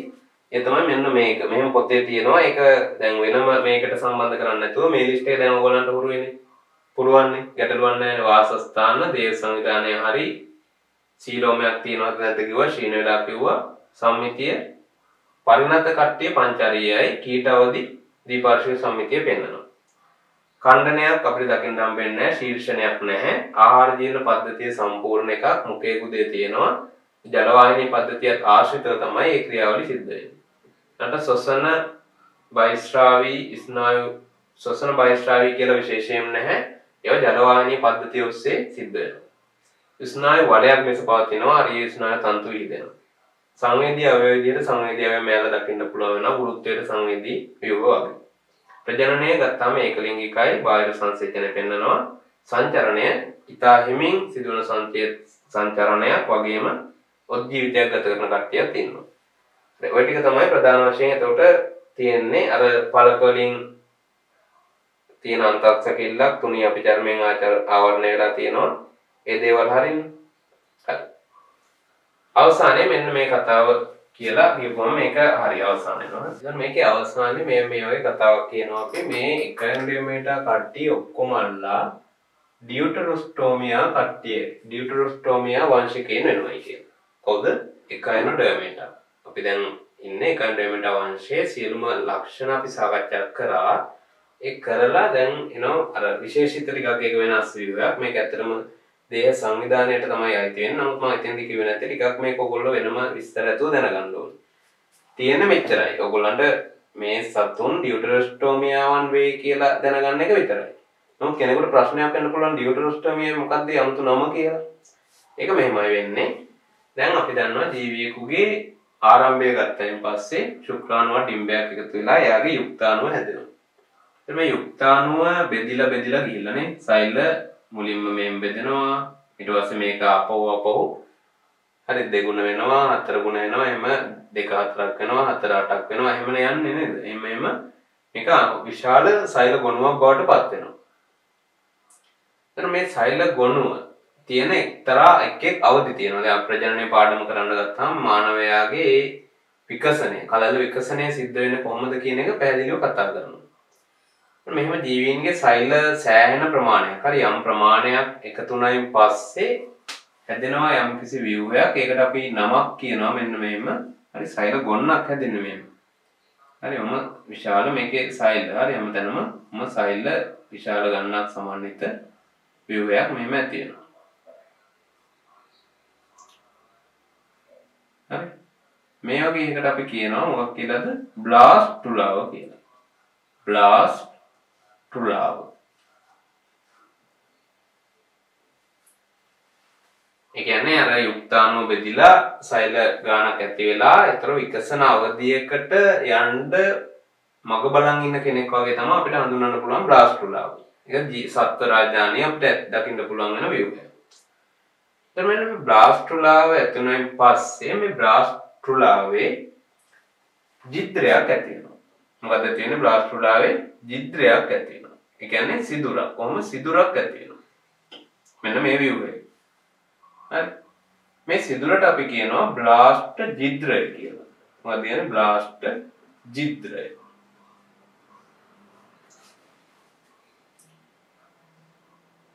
ඒ බ්ලාස්ට් ජිත්‍රය ලෝකේ ඉන්න සත්ත්ව වංශ වලින් සමහරක් සත්ත්ව වංශවල ජීවීන්ගේ මේ ඇති වෙන බ්ලාස්ට් ජිත්‍රය මුඛය බවට පත් වෙනවා. මොකක් බවට පත් වෙනවද? බ්ලාස්ට් ජිත්‍රය තියලා ඒක මුඛය බවට පරිණත වෙනවා, විකසනය වෙනවා. තව ජීවීන් කාණ්ඩයක් ඉන්නවා. ඒ ජීවීන්ගේ බ්ලාස්ට් ජිත්‍රය කුදේ බවටයි පත් වෙනවා. හරි. යම් කාණ්ඩයක ජීවීන්ගේ බ්ලාස්ට් ජිත්‍රය මුඛය බවට, තවත් ජීවීන් කාණ්ඩවල සමහරක් ජීවීන් කාණ්ඩවල බ්ලාස්ට් ජිත්‍රය ගුදේ බවට පත් වෙනවා. අන්න එහෙම බ්ලාස්ට් ජිත්‍රය හරි ගුදේ බවට පත් වෙන කට්ටිය තමයි ඩියටරොස්ටෝමියා කියලා කියන්නේ. මෙන්න මේ කට්ටිය. හරි. මෙයාලගේ ගුදයක් ඇති වෙන්නේ නැත්නම් ඇති වෙනවා. ගුදයක් තියෙනවා. අවසානයේ ජීවියා සමස්ත ජීවියාගේ ගත්තාම මෙහෙම ස්වභාවයකින් අපිට දකින්න පුළුවන් මෙයාගේ මුඛය සහ උදය සහිතව ආහාර මාර්ගය උන් පිළියෙලලා තියෙනවා. පැහැදිලිව. බ්ලාස්ට් ජිත්‍රය මේ පැත්තට අරගත්ත නිසා මම මේ පැත්ත නම් කරනවා මුඛය. මේ පැත්තේ එයාගේ උදය තියෙනවා. ඒ කාගේද? ප්‍රොටොස්ටෝමියා වගේ. ඒ කියන්නේ මුලින්ම බ්ලාස්ට් ජිත්‍රයේ මුඛය බවට පත් වෙන කට්ටිය අපි නම් කරනවා ප්‍රොටොස්ටෝමියා කියලා. බ්ලාස්ට් ජිත්‍රයේ උදය බවට පත් වෙන කට්ටිය අපි නම් කරනවා ඩියුටරොස්ටෝමියා කියලා. මේ කට්ටිය ගත්තාම මේ පැත්ත මාරු වෙලා තියෙන්නේ. මෙහෙම ජීවියාගේ ආහාර මාර්ගය නම් මේ තියෙන්නේ. හරස් කඩන්නේ මේ මම ඇදලා තියෙන්නේ. ඒතකොට මේ පැත්තේ තියෙන්නේ ගුද්දේ. බ්ලාස්ට් ජිත්‍රයෙන් හටගන්නේ ගුද්දේනේ. එහෙනම් මේ පැත්ත තමයි ඒගොල්ලන්ගේ මුඛය විකසනය වෙන්නේ. එහෙනම් මේ කන්ඩෙමේටාවක් කියලා ගත්තොත් නේද? එයාලගේ මේ තියෙන්නේ එයාලගේ යටපැත්ත. හරි මේ පැත්තේ යටපැත්ත. ඒ යටපැත්තේ ඒගොල්ලන්ගේ මුඛය තියෙන්නේ. ඔන්න ඔය කතාව තමයි ඩියටරොස්ටෝමියා කියලා කියන්නේ. යනවා ඩියටරොස්ටෝමියාවන්ට අයිති වෙනවා අපිත්. අපේ විකසනයත් මේ විදිහට තමයි යන්නේ. බ්ලාස්ට් ජිත්‍රයේ කුදේ බවටයි පත් වෙන්නේ. පස්සේ තමයි මුඛය විකසනය වෙන්නේ. මෙයාලගේම නෙමෙයි මෙයාලගේ මුඛය බ්ලාස්ට් ජිත්‍රයේ නැති වෙනවා. ඊට පස්සේ කුදේ විකසනය. යනවා අපි සායකන කෝඩේටාවන් සහ එකයිනොඩර්මේටා කියන වංශ දෙක අයිති වෙන්නේ කොහෙටද? ඩියටරොස්ටෝමියාවන්ගේ වංශයට. ප්‍රොටොස්ටෝමියා වංශයට අයිති වෙනවා ඇනලීඩා ආර්ත්‍රොපෝඩා මොලුස්කා. ඇනලීඩා ආර්ත්‍රොපෝඩා මොලුස්කා. ප්‍රෝටීන් මින්තේසියම් ඒ කට්ටියගේ මෙහෙම ව්‍යුහයක් ගොඩක් වෙලාවට ඇති වෙනවානේ. මොකද එයාලගේ දැන් සීලෝමයක් එහෙම නැහැ. ගොඩක් වෙලාවට සීලෝමික සතුන්ගේ තමයි මේ කතාව බ්ලාස්ට් ජිත්‍රයක් වගේ දෙයක් හට ගන්නවා කියලා අපි කියන්නේ. අරගොල්ලන්ගේ නිකම්ම මධ්‍ය චර්මයේ මේ අන්තස් චර්මයේ ඒව ඇති වෙලා දේහපටක විකසනය වෙනවා. ගොඩක් වෙලාවට සීලෝමයක් ඇති වෙන ජීවීන්ගේ තමයි ප්‍රධාන වශයෙන් මේ ප්‍රොටොස්ටෝමියා, ඩියටරොස්ටෝමියා කියලා අපි වෙන් කරගන්නවා.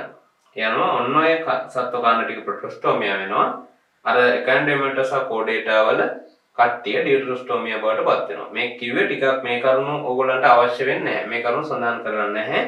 නමුත් එක තැනක තියෙනවා එකන්ඩෙමේටාන් සියල්ල එකයි එකන්ඩෙමේටා සියල්ල ඩියටරොස්ටෝමියාවන් වෙයි කියලා. එහෙනම් ඩියටරොස්ටෝමියා කියන්නේ කවුද කියන එක, ඇයි එහෙම කිව්වේ කියන එක දල අවබෝධයක් ඇති ඕගොල්ලන්ට. හරි. ඊට පස්සේ එතනින් කන්ඩෙමේටා වංශය ඉවර වෙනවා. අපෝ අපිට යන්න තියෙන අපේ අවසාන සත්ත්ව රාජධානී වංශයට. ඒ තමයි කෝඩේටා අපි ඉන්න වංශය.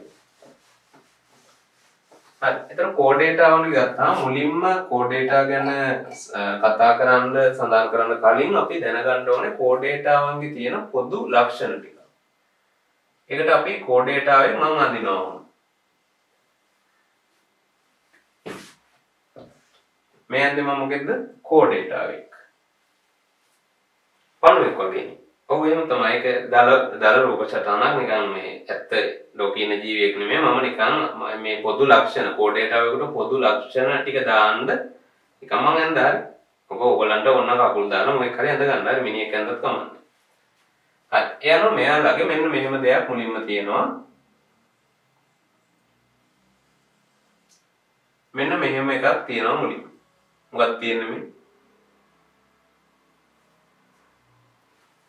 ස්නායු රජ්ජුවක්. මොන වගේ එකක් තියෙන? ස්නායු රජ්ජුවක්.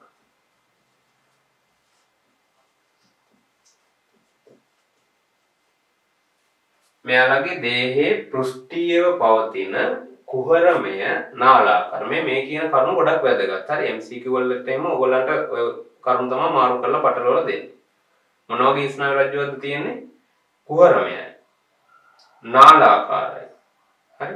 අන්වායාම. ඒ කියන්නේ අන්වායාමයි කියන්නේ හරි දේහයේ පූර්ව අපර අක්ෂ. දේහයේ පූර්ව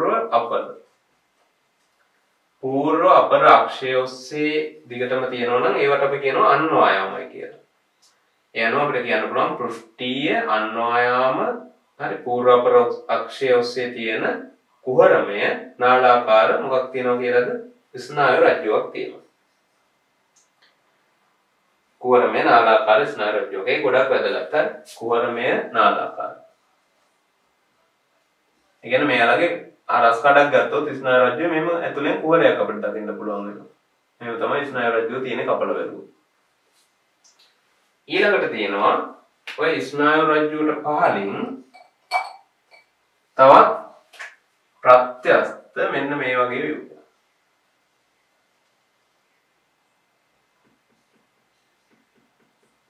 මේ මොකද්ද?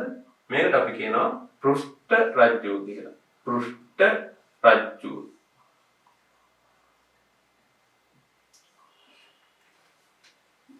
මේක සමහරක් වෙලාවට ජීවියෙකුගේ කලල විකසනයේ විතරක් තියෙන්න පුළුවන් ඊට පස්සේ නැති වෙලා යන්න පුළුවන්. කෙසේ හෝ මෙහෙම එකක් අනිවාර්යයෙන්ම කෝඩ් ඩේටාවන්ගේ යම්කිසි අවධියකදී අපිට දකින්න පුළුවන් වෙනවා. මේක පෘෂ්ඨ රජ්ජුව කියලා නම් කරන්නේ මේකදී අපි කියනවා ප්‍රත්‍යස්තයි දණ්ඩාකාරයි කියලා. අතන කුහරමය නාලාකාර කියලා කිව්වේ. මෙයා ප්‍රත්‍යස්ත, ඒ කියන්නේ නැමෙන බවින් හොඳින් නම්‍යශීලී එක ප්‍රත්‍යස්ත දණ්ඩාකාර. හරි ප්‍රත්‍යස්ත දණ්ඩාකාර පෘෂ්ඨ රජ්ජුවක් මෙයාගේ දකින්න පුළුවන් වෙනවා. ඒකත් දේහයේ අන්වායාම විදියට තමයි තියෙන්නේ. ඒ අන්වායාම කියන එකත් අපිට ඇඩ් කරන්න පුළුවන්. කොහෙද තියෙන්නේ මේක? කාට පහලින්ද? අන්න ස්නායු රජ්ජුවට පහලින් තියෙන්නේ. ඒ වගේම තවත් එකකට ඉහළින්. තවත් එකකට කිව්වේ කොයි එකටද? ආහාර මාර්ගයට. මේ තියෙන ආහාර මාර්ගය මුඛයෙන් පටන් ගත්තාම මේ යන්නේ එයාගේ ආහාර මාර්ගය. හරි. ඔහම ආහාර මාර්ගය යනෝනේ උන්. ඒක උදේන් කෙලවර වෙනවා. දෙයක් පහලින් දාමුනේ. හරි නෑ නැත්තම්. ඔව්. මෙහෙම දානවා උදේ. ඊට පස්සේ මේ මුඛය මේ ආහාර මාර්ගයේ උන් ආහාර මාර්ගය කියනවා. යනුව ආහාර මාර්ගයට සහ ස්නායු රජ්ජුවට අතරමැද. හරි නැත්නම් කියන්න පුළුවන් ආහාර මාර්ගයට ඉහළින් සහ ස්නායු රජ්ජුවට පහළින් තියෙන දේහයේ අන්වායාමව පූර්ව අපර අක්ෂය ඔස්සේ තියෙන මොන වගේ දණ්ඩද? ප්‍රත්‍යස්ත දණ්ඩාකාර හරි පෘෂ්ඨ රජ්ජුවක් තියෙනවා කාටද? කෝඩ් ඩේටාවන්ට. අන්නේ කරුණ ටික ඔයගොල්ලෝ පැහැදිලිව මේ පෘෂ්ඨ රජ්ජුව ගැන කියද්දි කියන්න ඕනේ. හරි ප්‍රත්‍යස්ත දණ්ඩාකාර. ආයි තියෙනවා මේ නෙල් පාටියක් දෙන්න. මෙන්න මෙහෙම view එක තියෙනවා.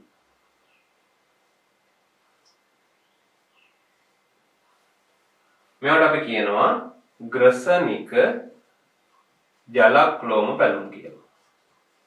ග්‍රසනික ජලක්ලෝම පැලුම්. බැලුම් නෙමෙයි පැලුම්. හරි. ඒ කියන්නේ මෙහෙමයි. ජලක්ලෝම දැන් අපිට කලල අවධියේදී හරි සමහරක් ජීවීන්ගේ කලල අවධියේදී පමණයි මේවා දකින්න හම්බෙන්නේ. විශේෂයෙන් භෞමික කට්ටියගේ එහෙම භෞමික ජීවිතයක හැඩගැච්ච කට්ටියගේ මේවා අවශ්‍ය වෙන්නේ නැහැනේ. ජලක්ලෝම පැලුම අවශ්‍ය වෙන්නේ මොකටද? ජලයේ ඉන්නකොට ද්‍රවයක ඉන්නකොට යාට වායු ලබා ගන්න ජලක්ලෝම අවශ්‍ය වෙන්නේ. එතකොට කෙනෙකුට ප්‍රශ්නයක් තියෙන්න පුළුවන් දැන් අපේ කෝඩ් ඩේටානේ. ඒතර අපේ කෝ ජලක්ලෝම පැලුම් කියලා මෙහෙම අල්ලලා බලනවා නෑ ඒ උනට නේ. ඒක වතුරේ ගිලිලා බලනවා මේ හුස්ම ගන්න පුළුවන්ද කියලා බෑ. ඇයි ජලක්ලෝම අපේ නැහැ. අපි භෞමික හින්දා අපේ හැබැයි අපේ නැති වුණාට පරිණතව අපි පරිණත ජීවියා එළියට එනකොට මවගේ දේහයෙන් ජලක්ලෝම පැලුම් නැහැ. හැබැයි කලල අවධියේදී මූලික කලල අවධි ගත්තාම අපේ තියෙනවා ජලක්ලෝම පැලුම් පැහැදිලිවම හරි. ඒක මම රූප සටනක් වලින් දාන්නම් ඉමේජ් එක මේ සත්ව රාජධානියටම අදාළව මම අවශ්‍ය තැන් ටික රූප සටනක් හරි ඔය පාට නිකන් අර මේ බිත්තිය ගන්න වගේ වනේ මේ මම දෙන්නේ අත්‍යවශ්‍ය වැදගත් කරුණු ටික පෙන්වලා දෙන නිබන්ධනයක් මම දානවා මේ වීඩියෝ එකෙන් පස්සේ ඔයගොල්ලන්ට දවස් කිහිපයක් සතියක් වගේ ඇතුළත ඒක හම්බෙන්න මම සලස්වන්නම්. ඒකට මම දාන්නම් මානවයාගේ කොහොමද මේ ජලක්‍රම පැලුම් පිළිట్లా තියෙන්නේ කියලා. ඒතකොට පැහැදිලිව බලා ගන්න පුළුවන්. යනවා කලල අවදීදී හෝ අඩුම ගානේ ජලක්‍රම ග්‍රසනික ජලක්‍රම පැලුම් අන්තර්ගතයි. එයාලගේ ශ්වසනය කාර්ය සඳහා ජලජ ජීවියෙක් නම් එයාගේ දිගටම පවතිනවා. භෞමික ජීවියෙක් නම් එයාගේ කලල මේ අවධියේදී විතරක් තිබිලා ඊට පස්සේ නැතුව යනවා. සමහරක් ජීවීන් ඉන්නවා. ඒ කියන්නේ ඒගොල්ලන්ගේ කීට අවධිය ජලජ එයාලගේ පරිණත සූඹුල් අවධියේ භෞමික උනායින් පස්සේ කීට අවධියේදී ජලක්‍රම පැලුම් තියෙනවා. ඒ කියන්නේ ඒගොල්ලෝ පිටරේකින් හරි එළියට එනකොට ජලක්‍රම පැලුම් තියෙනවා. ඊට පස්සේ ඒවා කාලයක් එක්ක සූඹුල් ජීවිය බවට පත් වෙනකොට නැතු වෙනවා. අවසානයේ මෙන්න මේක. මෙහෙම නම් කරොත් ඒක අපිට අඳින්න දෙයක් නෑ. මොකද්ද? අපර ගුද්ද වලිගයක් තියෙනවා. ගුදේ ආශ්‍රිතව අපර හරි පිටිපස්සෙන් මොකක්ද කියනවද වලිගයක් තියෙනවා. ඒක ගොඩක් වෙලාවට පේශිමය වලිගයක් තියෙනවා. අපිට මානවයාට ඒක නැති වෙලා සමහරක් ජීවීන් ඉන්නවා. එම ශීන වෙලා ගියපු කට්ටිය. නමුත් අපේ ආදි මුතුන් මිත්තන්ට ඒ කියන්නේ මංකීස් ළඟින් ආපු නේද? කට්ටියට සමහරක් අයට පොඩි කොටසක් තියෙනවා. මංකිලාට ගොඩක් ලොකු එකක් තියෙනවා නේ. වලිගය ලොකු දිග වලිගයක් තියෙනවානේ. ඒක ශීන වෙලා ගිහිල්ලා තියෙනවා. මොකද ඒ අර භාවිතය අඩු වෙනකොට හරි පරිණාමිකව ඒකේ වෙනස් වීමක් නැති වීමක් ඇති වෙන්න ඉඩ තියෙනවා ඕනෑම ජීවියෙක් තුළ. එයා භාවිත කරන්නේ නැත්තම් වැඩිපුර භාවිත කරනවා නම් ඒකේ පරිණාමික සම්බන්ධයක් තියෙනවා. හරි. හොඳයි. එනවා මෙන්න මේ කරුණු ටික ප්‍රධාන වශයෙන් ඔයගොල්ලෝ දැනගන්න ඕනේ. කෝඩේටා වංශිකයෙක් ගත්තයින් පස්සේ එයාගේ තියෙන ලාක්ෂණික ලක්ෂණ විදිහට අපිට මේව සලකන්න පුළුවන්. මොකද්ද? පළවෙනි එක හරි දේහයේ පෘෂ්ඨියව තියෙන කුහරමය නාලාකාර ස්නායු රජ්ජුවක් ඒ කන්වායාමෝ තියෙනවා. ඊට පස්සේ ස්නායු රජ්ජුව හා ආහාර මාර්ගයේ අතර පවතිනා වූ ප්‍රත්‍යස්ත දණ්ඩාකාර අන්වායාම පෘෂ්ඨ රජ්ජුවක්. අපෝ ග්‍රසනික ජලක්ලෝම පැලුම් මේ ජීවියට අදාළව හරි. ග්‍රසනික ජලක්ලෝම පැලුම් බාහිරට විවෘත කරනවා. අවසානයේ අපරගුද වලිගයක් පේශිමේ. හරි. ඔන්න ඔය කරුණු ටික ඔන්න ඔය කරුණු හතර හොඳින් මතක තියාගන්න වියෝගත එකේ කෙලින්ම අහන්න පුළුවන්. කෝඩේටාවකගේ ලාක්ෂණික ලක්ෂණ මොනවද කියලා. ඒ අනුව ඊළඟට අපි යන්නේ දැන් එකන්ඩේමටාවන්ගෙන් පස්සේ කෝඩේටා වංශිකයන් ගැන අපි පොදු ලක්ෂණ කතා කරා. ඊළඟට ඒකේ වර්ග මම කිව්වා කතා කරනවා කියලා වර්ග වලට අදාළව ජීවීන් ගැන කොහොමද කියලා. ඒ අනුව ප්‍රධාන වශයෙන්ම වර්ග ටික මුලින්ම අපි බැලුවොත් වර්ග තියෙනවා ප්‍රධාන වශයෙන් බෙදන්න පුළුවන් 6ක්. එනවා පළවෙනි වර්ග දෙක කොන්ඩ්‍රික්ටියස් සහ ඔස්ටික්ටියස්. මම ගැටියෙන් එක ලියලා තියෙන මෙතන මේ ලියලා තියෙනවා දිග නම. මේ වර්ග දෙක අයිති වෙන ප්‍රධාන වශයෙන් මත්ස්‍ය කාණ්ඩයට. ඊළඟට ඇම්ෆිබියා කියන්නේ උභයජීවීන්, රෙප්ටීලියා කියන්නේ උරගයින්, ආවේස් පක්ෂීන්, මැමේලියා ශිරපායින්. ඔන්න ඔය කියන වර්ග 6ට අදාළව අපි ලාක්ෂණික ටිකක් දැනගන්නට ඕන. හරි. ඒ අනුව මුලින්ම මත්ස්‍ය කාණ්ඩයට ගියොත් මත්ස්‍යයන්ගේ මේ වගේ අපිට වර්ගීකරණයක් දාගන්න අපිට පුළුවන් පැහැදිලිව ඒගොල්ලන්ගේ වෙනස්කම් අධ්‍යයනය කරමින් මත්ස්‍ය වර්ග දෙක හරි අනිත් ඔක්කොම මම මෙතන දාගන්නේ නැහැ. මත්ස්‍ය වර්ග දෙක විතරක් අරගෙන ඒගොල්ලන්ට අදාළව මේ ලක්ෂණ ටිකට දෙපැත්තට කොහොමද යන්නේ කියන සංසන්දනයත් එක්කම කරගත්තාම ඔයගොල්ලෝ ඉගෙන ගන්නකොට උනත් ඒක ගොඩක් ඕගොල්ලන්ට පහසුවක් වෙනවා. තනින් තනට ඔස්ටික්ටියස් කොහොමද කොන්ඩ්‍රික්ටියස් කොහොමද කියලා කියනවට වඩා. වාසය ගත්තාම මේ දෙන්න ඔක්කොම ජලජයි නේද? මාළු වෙන තියෙන ජලජ නේද? ඔය ගොඩ බිමේ ඇවිදලා නැහැ පාරවල් වල එහෙම නේ. එහෙම නැහැ. ඒගොල්ලෝ වාසය කරන්නේ ජලජ පරිසරයේ ප්‍රධාන වශයෙන් මෙයාලා කරදිය වාසී වෙනවා. මේගොල්ලෝ ගොඩක් වෙලාවට කරදිය මිරිදිය දෙකේම අපිට දකින්න පුළුවන්. හරි. ඔස්ටික්ටියස්ලා. උදාහරණ පොඩ්ඩක් මතක් කරගෙනම ගියාම ලේසි. කොන්ඩ්‍රික්ටියස්ලට අයිති වෙන්නේ මෝරා. ඊට පස්සේ මඩු කියලා මාළු විශේෂයක් ඉන්නවා. මෙහෙම නිකන් පියාපත් වගේ විශාල උම තියෙනවා දෙකක්. කොහොම එයාගේ දේහයේ උම මේ වගේ එක්කෙනෙක් තමයි මඩුව කියන වලිගයකුත් තියෙනවා. ගොඩක් එයා ඉන්නේ ওই මූදේ පතුලට ආශ්‍රිතව. හරි පතුලේ ආශ්‍රිතව තමයි එයා ඒ තමන්ගේ කටයුතු කරගන්නේ. හරි. ඊට පස්සේ ඒගොල්ලන්ගේ මේ බෙදීමට සිදුවනා ප්‍රධාන වර්ගීකරණයටත් මෙයාලගේ මේ ප්‍රධාන ලක්ෂණයක් තමයි සැකිල්ල. ඒගොල්ලන්ගේ අස්ථි සැකිල්ල කොහොමද සකස් වෙලා තියෙන්නේ කියන එක ගොඩක් වැදගත් ලක්ෂණයක්. මෙයාලගේ අස්ථි සැකිල්ල තමයි කාටිලේජයි. කාටිලේජ් වලින් තමයි හැදිලා තියෙන්නේ. දැන් ඔය මෝර මාළු එහෙම ඕගොල්ලෝ කාලා තියෙනවා නම් ඒවා ගොඩක් වෙලාවට අස්ථි අර වගේ හිර වෙන්නේ පැටලෙන්නේ නැහැනේ. ගොඩක් වෙලාවට අර ගොල්ලන්ගෙන හයියයි. හරි අස්ථි ගොඩක් හයියයි. නැත්නම් මෝර මාළු වල වගේ එහෙම අස්ථිය කන්න හපන්න පුළුවන්. දැන් ගොඩක් අර මේ කාටිලේජ් වලින් තමයි ඒගොල්ලන්ගේ අස්ථිය හැදිලා තියෙන්නේ. මෙයාලගේ අස්ථිමය සැකිල්ලක් දකින්න පුළුවන්.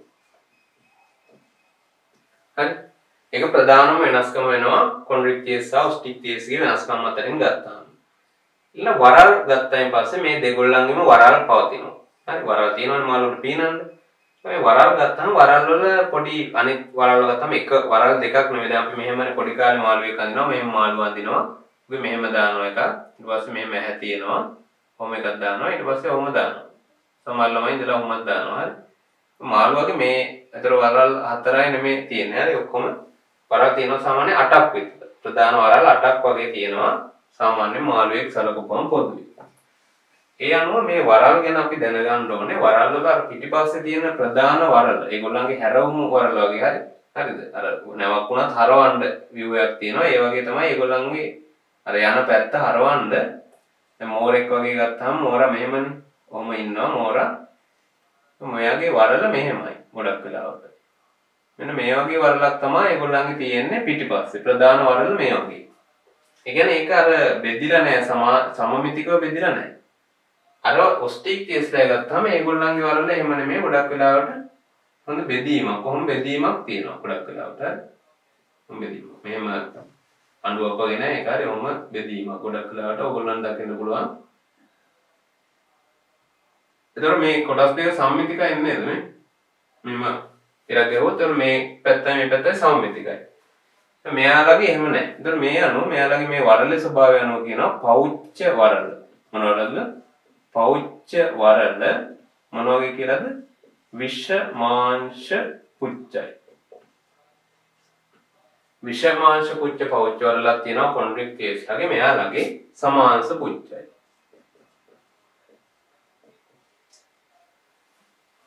ඊට පස්සේ වාතාශය. වාතාශ්‍රය නෙමේ වාතාශය. මේගොල්ලන්ගේ තියෙනවා එයා බ්ලැඩර් එකක්. හරි. ගොඩක් වෙලාවට ඔක අපිට දකින්න පුළුවන් වෙන්නේ මේ ඔස්ටික්ටියස් කාණ්ඩේ මෙයාලගේ ගොඩක් වෙලාවට වාතාශය දකින්න පුළුවන්. ඒ කියන්නේ එයාලගේ දේහය ඇතුළේ තියෙන වාතය පිරුණු කුටීරය.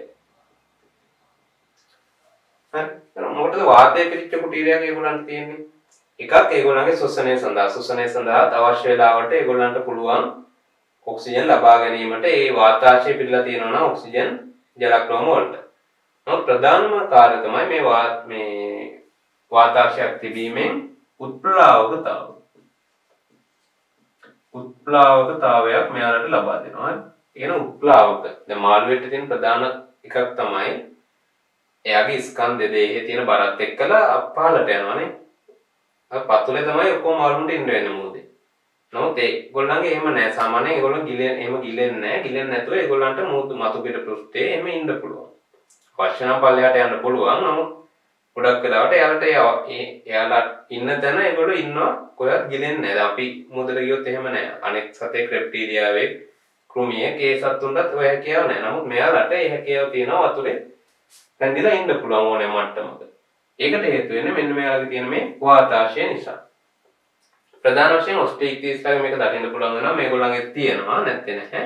නමුත් මේ ටිකක් විශාල මාළුන්ගේ හරි කොන්ඩ්‍රික්ටියස් ඊට පස්සේ ඔය තල්මස්සු ඒ වගේ කට්ටිය ගත්තාම ඒගොල්ලන්ටත් ඒ හැකියාව තියෙනවානේ. තල්මස්සු එහෙම ගොඩක් වෙලාවට මූදේ මතු පිට පෘෂ්ඨයේ ඉන්නවානේ.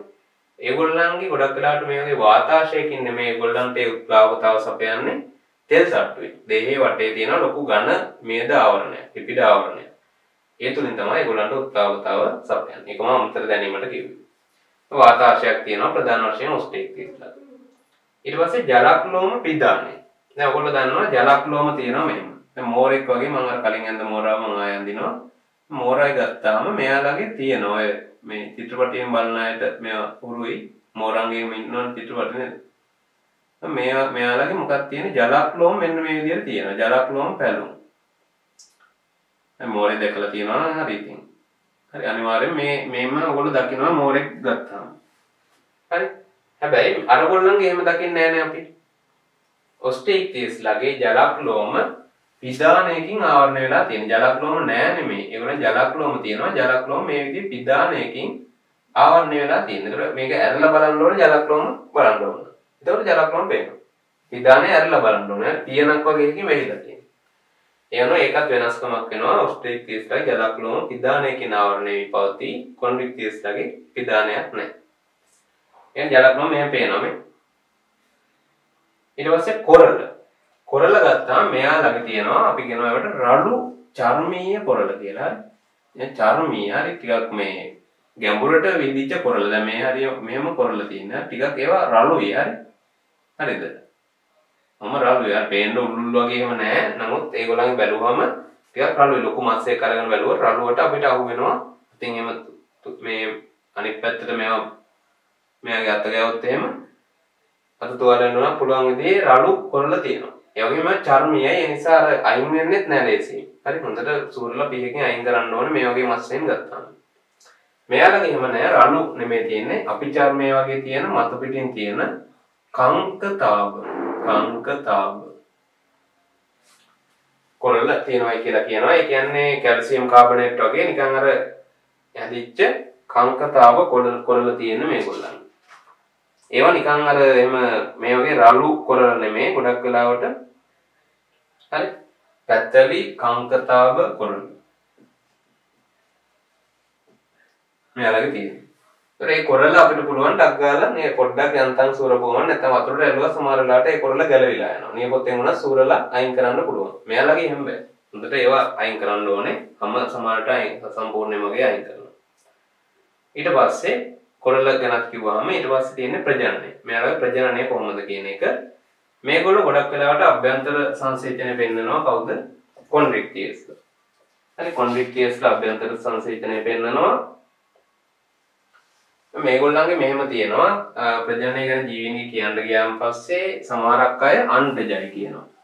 සමහර කොන්ඩ්‍රික්ටියස්ලා අණ්ඩජයි. ඒ කියන්නේ බිත්තර දානවා. බිත්තර වලින් තමයි පැටව උපදින්නේ. සමහරක් අය ජලාබුජයි කියනවා. ඒ කියන්නේ පැටවුන්ගේ කෙලිම පැටව තමයි බිහි කරන්නේ අපි වගේ හරියට.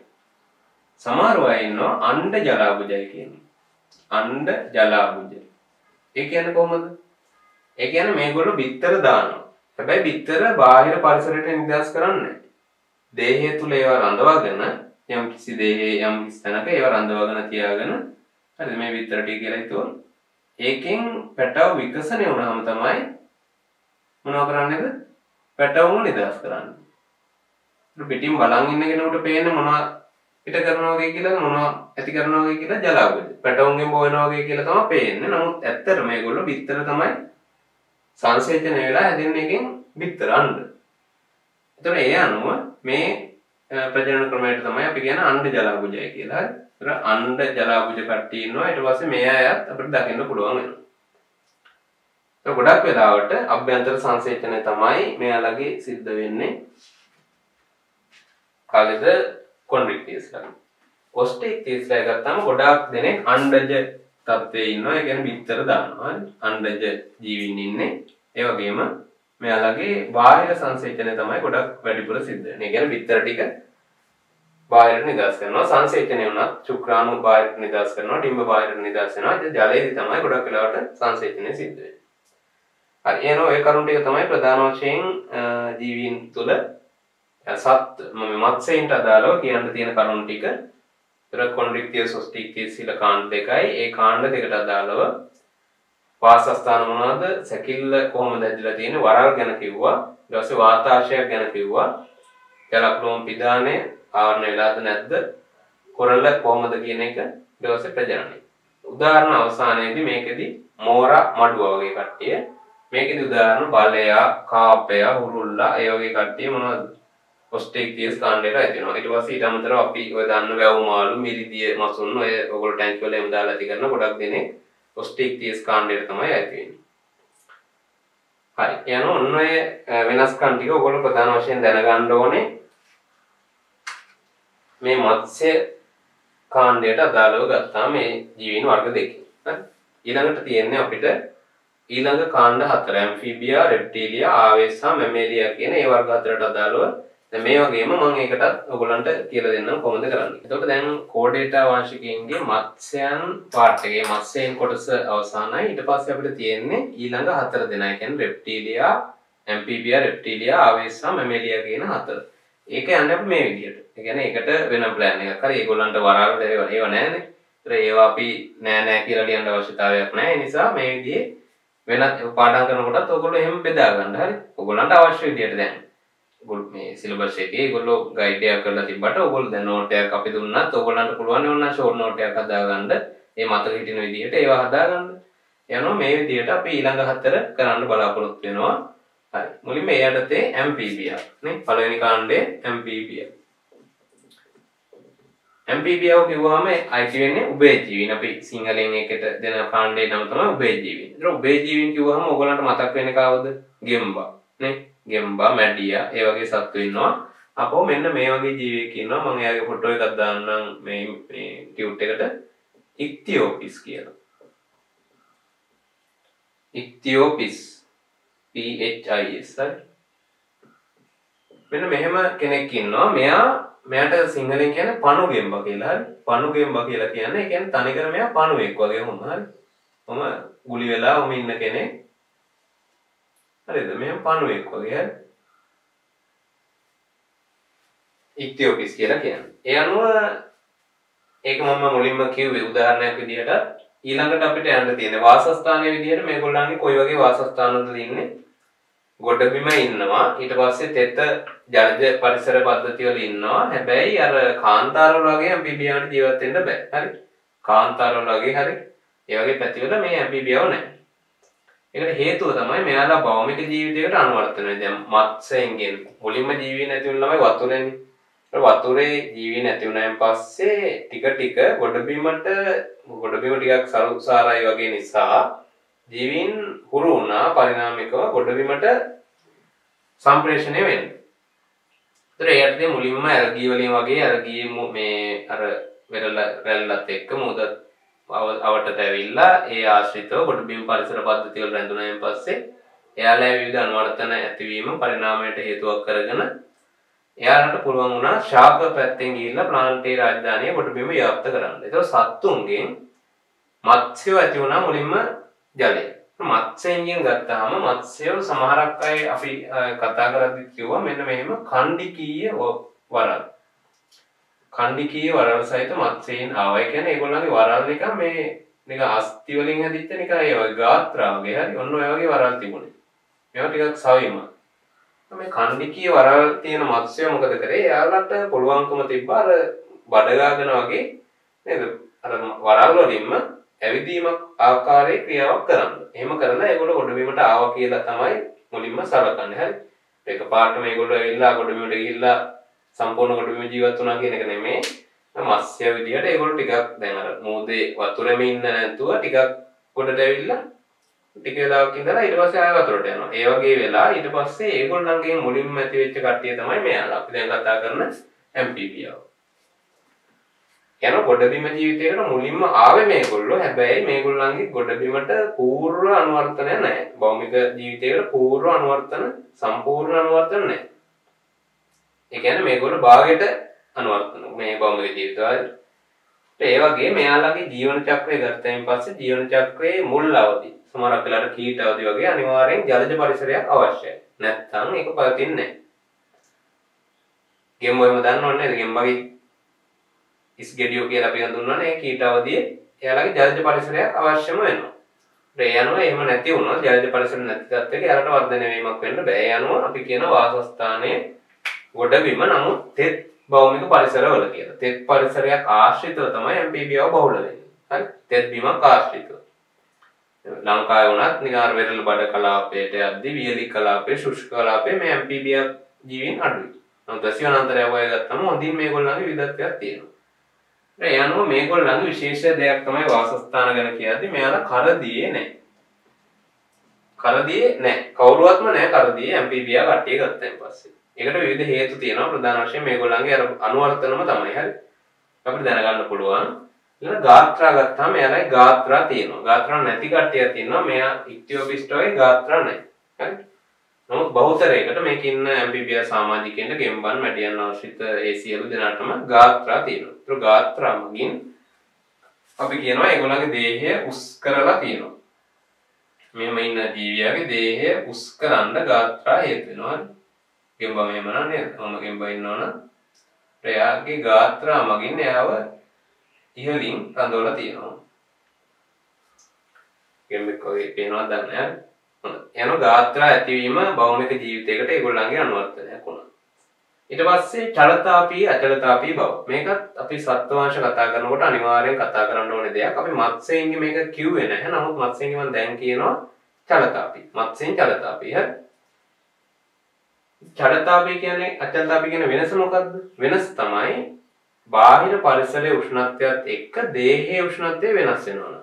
බාහිර පරිසරයේ උෂ්ණත්වයත් එක්ක දේහයේ උෂ්ණත්වය වෙනස් වෙනවා නම් ඒගොල්ලන්ට අපි කියනවා චලතාපී කියලා. ඒතර ඇම්ෆීබියාවයි තියෙන චලතාපී කාණ්ඩයට. ඇම්ෆීබියාව සියල්ලම චලතාපී. ඒ කියන්නේ බාහිර පරිසර උෂ්ණත්වය වෙනස් වෙනවාද? එයාලගේ දේහය ඇතුලේ උෂ්ණත්වය වෙනස් වෙනවා. ඒතර ඒ නිසා කියනවා අපි පරිවෘත්තීය ශීඝ්‍රතාව. පරිවෘත්තීය ශීඝ්‍රතාව සීමා සහිත වෙනවා මේගොල්ලන්ගේ. හරි. ඒකට වචනය ගත්තාම සීමාවයි. ඒකට සීමා පැනනවා. ඒකට හේතුව තමයි මොකද? දැන් හිතන්න දේහ උෂ්ණත්වය සාමාන්‍ය දේහ උෂ්ණත්වය වෙනවා මේ ඇම්ෆීබියාවෙක්ගේ අපි කියමුකෝ සෙල්සියස් 20යි කියලා. දැන් පරිසරයේ උෂ්ණත්වය ඊටවම සෙල්සියස් 5ට විතර මොන 15 බැස්සා කියලා හිතන්නකෝ. මෙයාගේ ඇඟ ඇතුලේ තියෙන්න ඕනේ සාමාන්‍යයෙන් සෙල්සියස් 20කවත් උෂ්ණත්වය. නමුත් ඊටවම පරිසරයේ උෂ්ණත්වය සෙල්සියස් 5ට වහිනවා සීත කාලයකදී වගේ. එහෙම බැස්සාම මෙයාගේ ප්‍රශස්ත උෂ්ණත්වයේදී ක්‍රියා කරන්න හැටගිලා තියෙන එන්සයිම් වගේ ඒවා හරියට ක්‍රියා කරන්නේ නැතු වෙනවා. ක්‍රියා නොකර ජීව මැරෙන්නේ නැහැ. නමුත් පරිවෘත්තීයව එයා ගොඩක් අඩු කාර්යක්ෂමතාවක් පෙන්වන ජීවි බවට පත් වෙනවා. ඇයි ඒ? පරිසරයේ උෂ්ණත්වය අඩු වුන නිසා. ඒතර අර එන්සයිම් වලට ඒවා ගුණහානියමක් නෙමෙයි වෙන්නේ. උෂ්ණත්වය අඩු වුණායින් පස්සේ අක්‍රිය වීමක්. හරි. එන්සයිම අක්‍රිය වෙනවා. අඩපණ වෙනවා ඒක කාලේ. අන්න එහෙම වුණාම මෙයාලයි පරිවෘත්තීය සීමා වෙනවා. දැන් අචලතාපී වුණාම වෙනස තමයි එයාලගේ එහෙම එකක් නෑ. එයාලගේ කොච්චර සෙල්සියස් 5ට නෙමෙයි ශ්‍රීන ගානකට ගියත් එයාලගේ නියත දේහ උෂ්ණත්වයක් තියාගන්න එයාලගේ දේහයේ අනුවර්තන තියෙනවා. කොයියම් මොහොත විදියකින් එයා උත්සාහ කරනවා 20 නම් 20 තියාගන්න වෙනස් නොවි. ඒ අනුව එයාලට කොයි උෂ්ණත්වයේදී වුණත් දේහය තුල ඒ තමන්ගේ පරිවෘත්තීය කාර්යයන් ටික සාමාන්‍ය පරිදි කරගෙන යන්න හැකියාව ලැබෙනවා. යනවා අපිට වැදගත් චලතාපී අචලතාපී වෙනස හඳුනා ගැනීම වගේම ඇම්ෆීබියාව සියල්ලම චලතාපී කියන එක. ඊට පස්සේ දේහා වර්ණය ගත්තාම එයාලගේ තියෙන්නේ තුනී තෙත් සමක්. හරි තුනී තෙත් සමකින් තමයි මෙයාලගේ දේහා වර්ණය විදිහට ක්‍රියා කරන්නේ. ඒතර මේකෙදි තෙත් සමක් තියෙනවා. ඊට අමතරව මෙයාලගේ මොනවා නැද්ද? කොරපොතු දකින්න හම් වෙන්නේ. මාළුන්ගේම දැක්කනේ අපි කොරපොතු නේද? අපහු රෙප්ටීලියා වගේ එයාලගේ කොරපොතු තියෙනවා. මෙයාලගේ කොරපොතු නැහැ. දකින්න හම් වෙන්නේ නැහැ. සිනිඳු තුනී තෙත් සමක් තියෙන්නේ ඇම්ෆීබියාව සියල්ලගෙම ගත්තාම. ඒ නිසා මෙයාලගේ අර සමහරක් පරිසරවල මෙයාලට ජීවත් වෙන්න බැරුව වෙනවා. භෞමික පරිසරයක වියලි ශුෂ්ක පරිසරයක වගේ ජීවත් වෙන්න බැරි වෙන්න එක හේතුවක් මේක. හරි ඒගොල්ලන්ගේ සමෙන් ජලය ගොඩක් වාෂ්ප වෙන්න ඉඩකඩ තියෙනවා. මොකද තුනී තෙත් සමක් තියෙන නිසා. ජලය සංරක්ෂණයට ඒ අනුවර්තන අඩුයි මේගොල්ලන්ගේ. එකක් ඒක අනික ජීවන චක්‍රයේ සමහරක් ඒවට ජලය අවශ්‍යම වෙයි. යන දේහා වර්ණය ගැන ඒ ටික. ඊට පස්සේ නිමීලන පටල. නිමීලන පටල කියනම මෙහෙම දෙයක්. ඇස්වල දැන් ඇසිපිය දැන් ජීවියෙකුයි මෙහෙම හිතන්නකො ඇහැ තියෙනවා කියලා. මේ තියෙන අක්ෂි කුහලය අස්තියෙන් හැදෙන අක්ෂි ගෝලය තුල ඇහැ තියෙනවා. මේ තියෙන ඇහැ කියලා හිතන්නකො. ඔන්න ඇහැ. මේ ඇහැට යාබදවල් මෙහෙම තියෙනවා පටලයක්. හරි ඇහැ වැහෙන්න මෙහෙම පටලයක් තියෙනවා. හරි. එතන මේකට පිටින් තියෙනවා මොකද්ද? ඇහි පිය. අර මෙහෙම පටලයකුත් තියෙනවා. ඒකට පිටින් තමයි ඇසි පිය තියෙන්නේ. හරි. මෙන්න මේ පටලයට අපිට කියන්න පුළුවන් නිමීලන පටලය කියලා. ඔය ඇනිමල් ප්ලැනට් එහෙම කියලා වීඩියෝ තියෙන මේ සත්තුන්ගේ වීඩියෝස් තියෙන channels එහෙම තියෙනවා TV වල. ඊට පස්සේ YouTube එකේ ඕන තරම් ඕගලන්ට බැලුවොත් ඇම්ෆීබියා රාජධානිය ගැන ඒගොල්ලන්ගේ ජීවීන්ගේ මේ නිමීලන පටලය දකින්න පුළුවන්. ඒ කියන්නේ ඒගොල්ලන්ට මේ ඇසිපිය අරගෙන ඇහැ වහන්න පුළුවන්. හරි? එම හැකියාවක් එයාලගේ තියෙනවා. රෙප්ටීලියාවන්ට සමහර අයට මේ නිමීලන පටලයක් තියෙනවා. ඒ අනුව නිමීලන පටලයක් කාටද? ඇම්ෆීබියාවන්ට තියෙනවා. සංසේචනය ගත්තාම මෙයාලා ගොඩක් වෙලාවට බාහිර සංසේචනයක් පෙන්වුම් කරනවා. හරි? බාහිර සංසේචනය පෙන්වුම් කරනවා බිත්තර දානවා. ඒ කියන්නේ මේ එයාලගේ ජලයට තමයි ශුක්‍රාණු බිම මුදාහරින්නේ. ඒතකොට ජලයේදී සංසේචනය වෙලා එතන බිත්තර හැදෙනවා. එතකොට මේ බිත්තර වලට අපි කියනවා මොකක් නැහැ කියලාද? බිත්තර කවචයක් නොදරයි. දැන් පක්ෂීනේ ගත්තාම කට්ටක් තියෙනවනේ කට්ටක් කියලා එකක්. ඊට පස්සේ පුරුගෙන් ගත්තාම කටුවක්. ඒක නෑ මෙයාලා. නිකන් ඒ සංසේචන බිත්තරේ පොඩි ආවරණයක් තියෙන්න පුළුවන් ප්‍රෝටීන මේ වගේ. ඒ නිසා කවචයක් අපිට දකින්න හම්බෙන්නේ නෑ. ඊට පස්සේ විශේෂිත වූ අනුවර්තන විදිහට අපිට දකින්න පුළුවන් වෙනවා ඇසට පිටුපසින් තියෙන කර්ණපටා පටලය. ඒ කියන්නේ මෙයාලගේ කම් පෙත්තක් එහෙම නෑ. හරිද? කර්ණපටා පටලයක්. පටලයක් තියෙනවා. හරි. ඇහැ මෙහෙම තියෙනවා නම් ඇසට පිටුපසින් වගේ තියෙනවා මෙහෙම පටලයක්. ඒතකොට එයාලගේ බාහිරට මෙහෙම සිදුරකින් හරි. සම මෙහෙම තියෙනවා නම් සම බාහිරට පොඩි සිදුරකින් විවෘතයි. ඒතකොට ඒ ආශ්‍රිත වෙන ධ්වනි තරංග අර කර්ණපටා පටලයේ ගෙලින්ම කම්පණය කරනවා. හරි. ඒ අනුව ඒක තමයි ප්‍රධාන වශයෙන් මේ ඇම්ෆීබියා රාජධානී මේ ක්ලාස් එක ගැන කතා කරනකොට අපි දැනගන්න ඕන ඔන්න ඔය කරුණු ටික. හරි. භෞමික ජීවිතයකට ඇවිල්ලා තියෙනවා. නමුත් ඒලා 100%ක් ඒකට අනුවර්තනය වෙලා නැහැ. ජලාශය, ගොඩබිම, ජලය ගොඩබිම දෙකේම ජීවත් වෙනවා. හරි. ඊට පස්සේ සම්පූර්ණයෙන්ම කරදිය වාසී වෙන්නේ නැහැ කවුරුවත්. හරි. ඊට පස්සේ ගාත්‍රා තියෙනවා කිව්වා. අපෝ චලතාපී ලක්ෂණය, දේහාවරණය, නිමීලන පටල, සංසේචනය ඒ ටික හරි උදාහරණ විදිහට මැඩියා, ගෙම්බා, ඉතියෝපිස්. ඊට පස්සේ රෙප්ටීලියා කාණ්ඩය ඇම්ෆීබියා ඊට පස්සේ රෙප්ටීලියා වන්ට අපි යනවා. රෙප්ටීලියා ගත්තාම එයාලගේ වාසස්ථානය අපි කියන්නේ භෞමික ඒ වගේම ජලජයක් තියෙනවා. කරදිය මිරිදිය ආශ්‍රිතව ව්‍යාප්ත වෙලා ඉන්නවා. ප්‍රධාන වශයෙන් භෞමික ජීවිතයකට හොඳම අනුවර්තනයක් දරන්නේ කවුද? රෙප්ටීලියාව. මේ යන්නේ රෙප්ටීලියාව. ඒකට මෙයාලා ගොඩක් භෞමික හරි භෞමික ජීවිතයකට හොඳ අනුවර්තන දරනවා. ගාත්‍රා ගත්තාම අපි කියනවා ඇඟිලි සහිත ගාත්‍රා තියෙනවා. හරි. ඇඟිලි ඊට පස්සේ නියපොතු ආදී දේවල් සහිත ගාත්‍රා මේගොල්ලන්ගේ දකින්න පුළුවන් මේ. සමහරවිට ගාත්‍රා නැති අය තියෙනවා. සර්පය කියලා අපි හඳුන්වන්නේ ඒගොල්ලෝ රෙප්ටීලියාවනේ. ඒතර ඒ ඇයට තියෙනවා සර්පය විතරක් නෙමෙයි. දැන් රෙප්ටීලියා කිව්වම ගොඩක් අයට මතක් වෙන්නේ නයා පොළඟ. නමුත් ඊට අමතරව කබරයා, ඉබ්බා ඒ වගේ සත්තුත් රෙප්ටීලියාම තමයි. චලතාපී අචලතාපී ගත්තයින් පස්සේ මේගොල්ලෝ සියල්ලම චලතාපී. හරි. ඒ කියන්නේ දේහ උෂ්ණත්වය වෙනස් වෙනවා. දැන් අර අඩු උෂ්ණත්වයකදී මේගොල්ලන්ගේ ක්‍රියාකාරීත්වය අඩු වෙනවා. يعني පරිවෘත්තිය සීමා වෙනවා. චලතාපීනේ. ඊට පස්සේ දේහා වර්ණය ගත්තයින් පස්සේ දේහා වර්ණය මේගොල්ලන්ගේ රළු කෙරටිනී භූත ශල්ක. එහෙම නැත්නම් අපි කියනවා කොරපොතු කියලා. හරි. කොරපොතු වලට අපිට කියන්න පුළුවන් කෙරටිනී භූත ශල්කමය දේහාවරණයක් තියෙනවා. හරි. ඒක ප්‍රධාන වශයෙන් එයාලගේ ඝර්ෂණයන්ගෙන් දේහය ආරක්ෂා කරන්නත්. හරි. ප්‍රධාන මේ කොරපොතු වලින් සමන්විත දේහාවරණයෙන් ප්‍රධාන වශයෙන් ඝර්ෂණයෙන් ඒගොල්ලන්ව ආරක්ෂා කරන්නත්. හරි. මොකද භෞමික ජීවිතවලදී එයාට අනිවාර්යෙන් ටිකක් අර භෞමික පරිසරවල ඒ බඩගා යාම වගේ සිද්ධියක් කරන්න වෙනවනේ සංචරණයේදී. ඒ ඝර්ෂණයන්ගෙන් ආරක්ෂා කරන්න මේක දේහ ආවරණය දායක වෙනවා. ඒ වගේම තමයි අනිත් එක ජල සංරක්ෂණය. හරි. දේහේ ජල සංරක්ෂණයට ප්‍රධාන වශයෙන් මෙයාලට මේ දේහ ආවරණය වැදගත් වෙනවා. දැන් මෙයාලට MBBA වලට තිබ්බ ලොකු ප්‍රශ්නයනේ ජල සංරක්ෂණය කරගන්න බැරි වුණා. ඒකයි වීලි පරිසරවල ඒගොල්ලන්ගේ ජීවිකාව ගෙනියන්න බැරි වුණේ. නමුත් රෙප්ටීලියාවන්ට පුළුවන් ඒ හැකියාව හොඳටම ඒගොල්ලන්ට තියෙනවා. යනවා දේහ ආවරණය. ඊට පස්සේ නිමීලන පටල සමහරක් කට්ටියට තියෙනවා. හරි. සංසේචනය ගත්තාම මේගොල්ලෝ බහුතරයක්ම වැඩි සියල්ලම වගේ අභ්‍යන්තර සංසේචනය පෙන්වනවා. හරි. සංසේචනය අභ්‍යන්තරව සිද්ධ වෙනවා. ඊට පස්සේ සංසේචනයෙන් පස්සේ ගොඩක් දෙනේ බිත්තර දානවා. ඒ කියන්නේ මේගොල්ලෝ අණ්ඩජයිනේ. බිත්තර වලින් තමයි පැටව ඇති වෙන්නේ.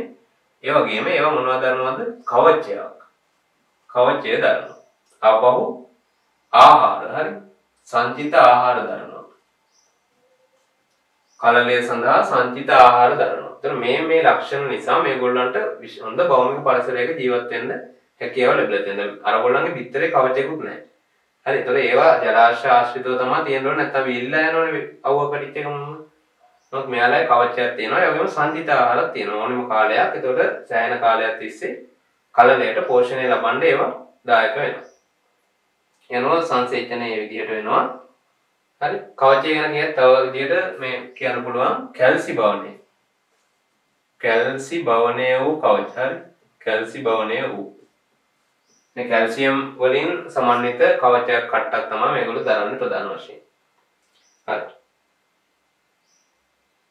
ඊට පස්සේ ආපහු මෙයාලගේ විශේෂ අනුවර්තන විදිහට අපිට දකින්න පුළුවන් වෙනවා පෙනහැලි දරනවා. පෙනහැලි. හරි. ශ්වසනය සඳහා පෙනහැලි දරනවා. ඒතර ඇම්ෆීබියව දරුවේ නැද්ද? ඒගොල්ලන්ගේ සුහුම්බුල්. ඒ කියන්නේ වැඩිහිටි ජීවි පරිණත වෙද්දි දරුවා. දැන් ගෙම්බෙක් වගේ ගත්තාම ඒගොල්ලෝ පෙනහැලි දරනවා. නමුත් ජලජ කීට අවදිය දරන්නේ මොනවද? ජලක්ලෝම. හරි. යනවා රෙප්ටිලියාන්ගේ වාසස්ථානයේ හරි ගාත්‍රා චලතාපී කිව්වා. අචලතාපී නෙමෙයි. ඒගොල්ලෝ චලතාපී දේහ වර්ණය ගොඩක් මේගොල්ලන්ගේ වැදගත් වෙනවා.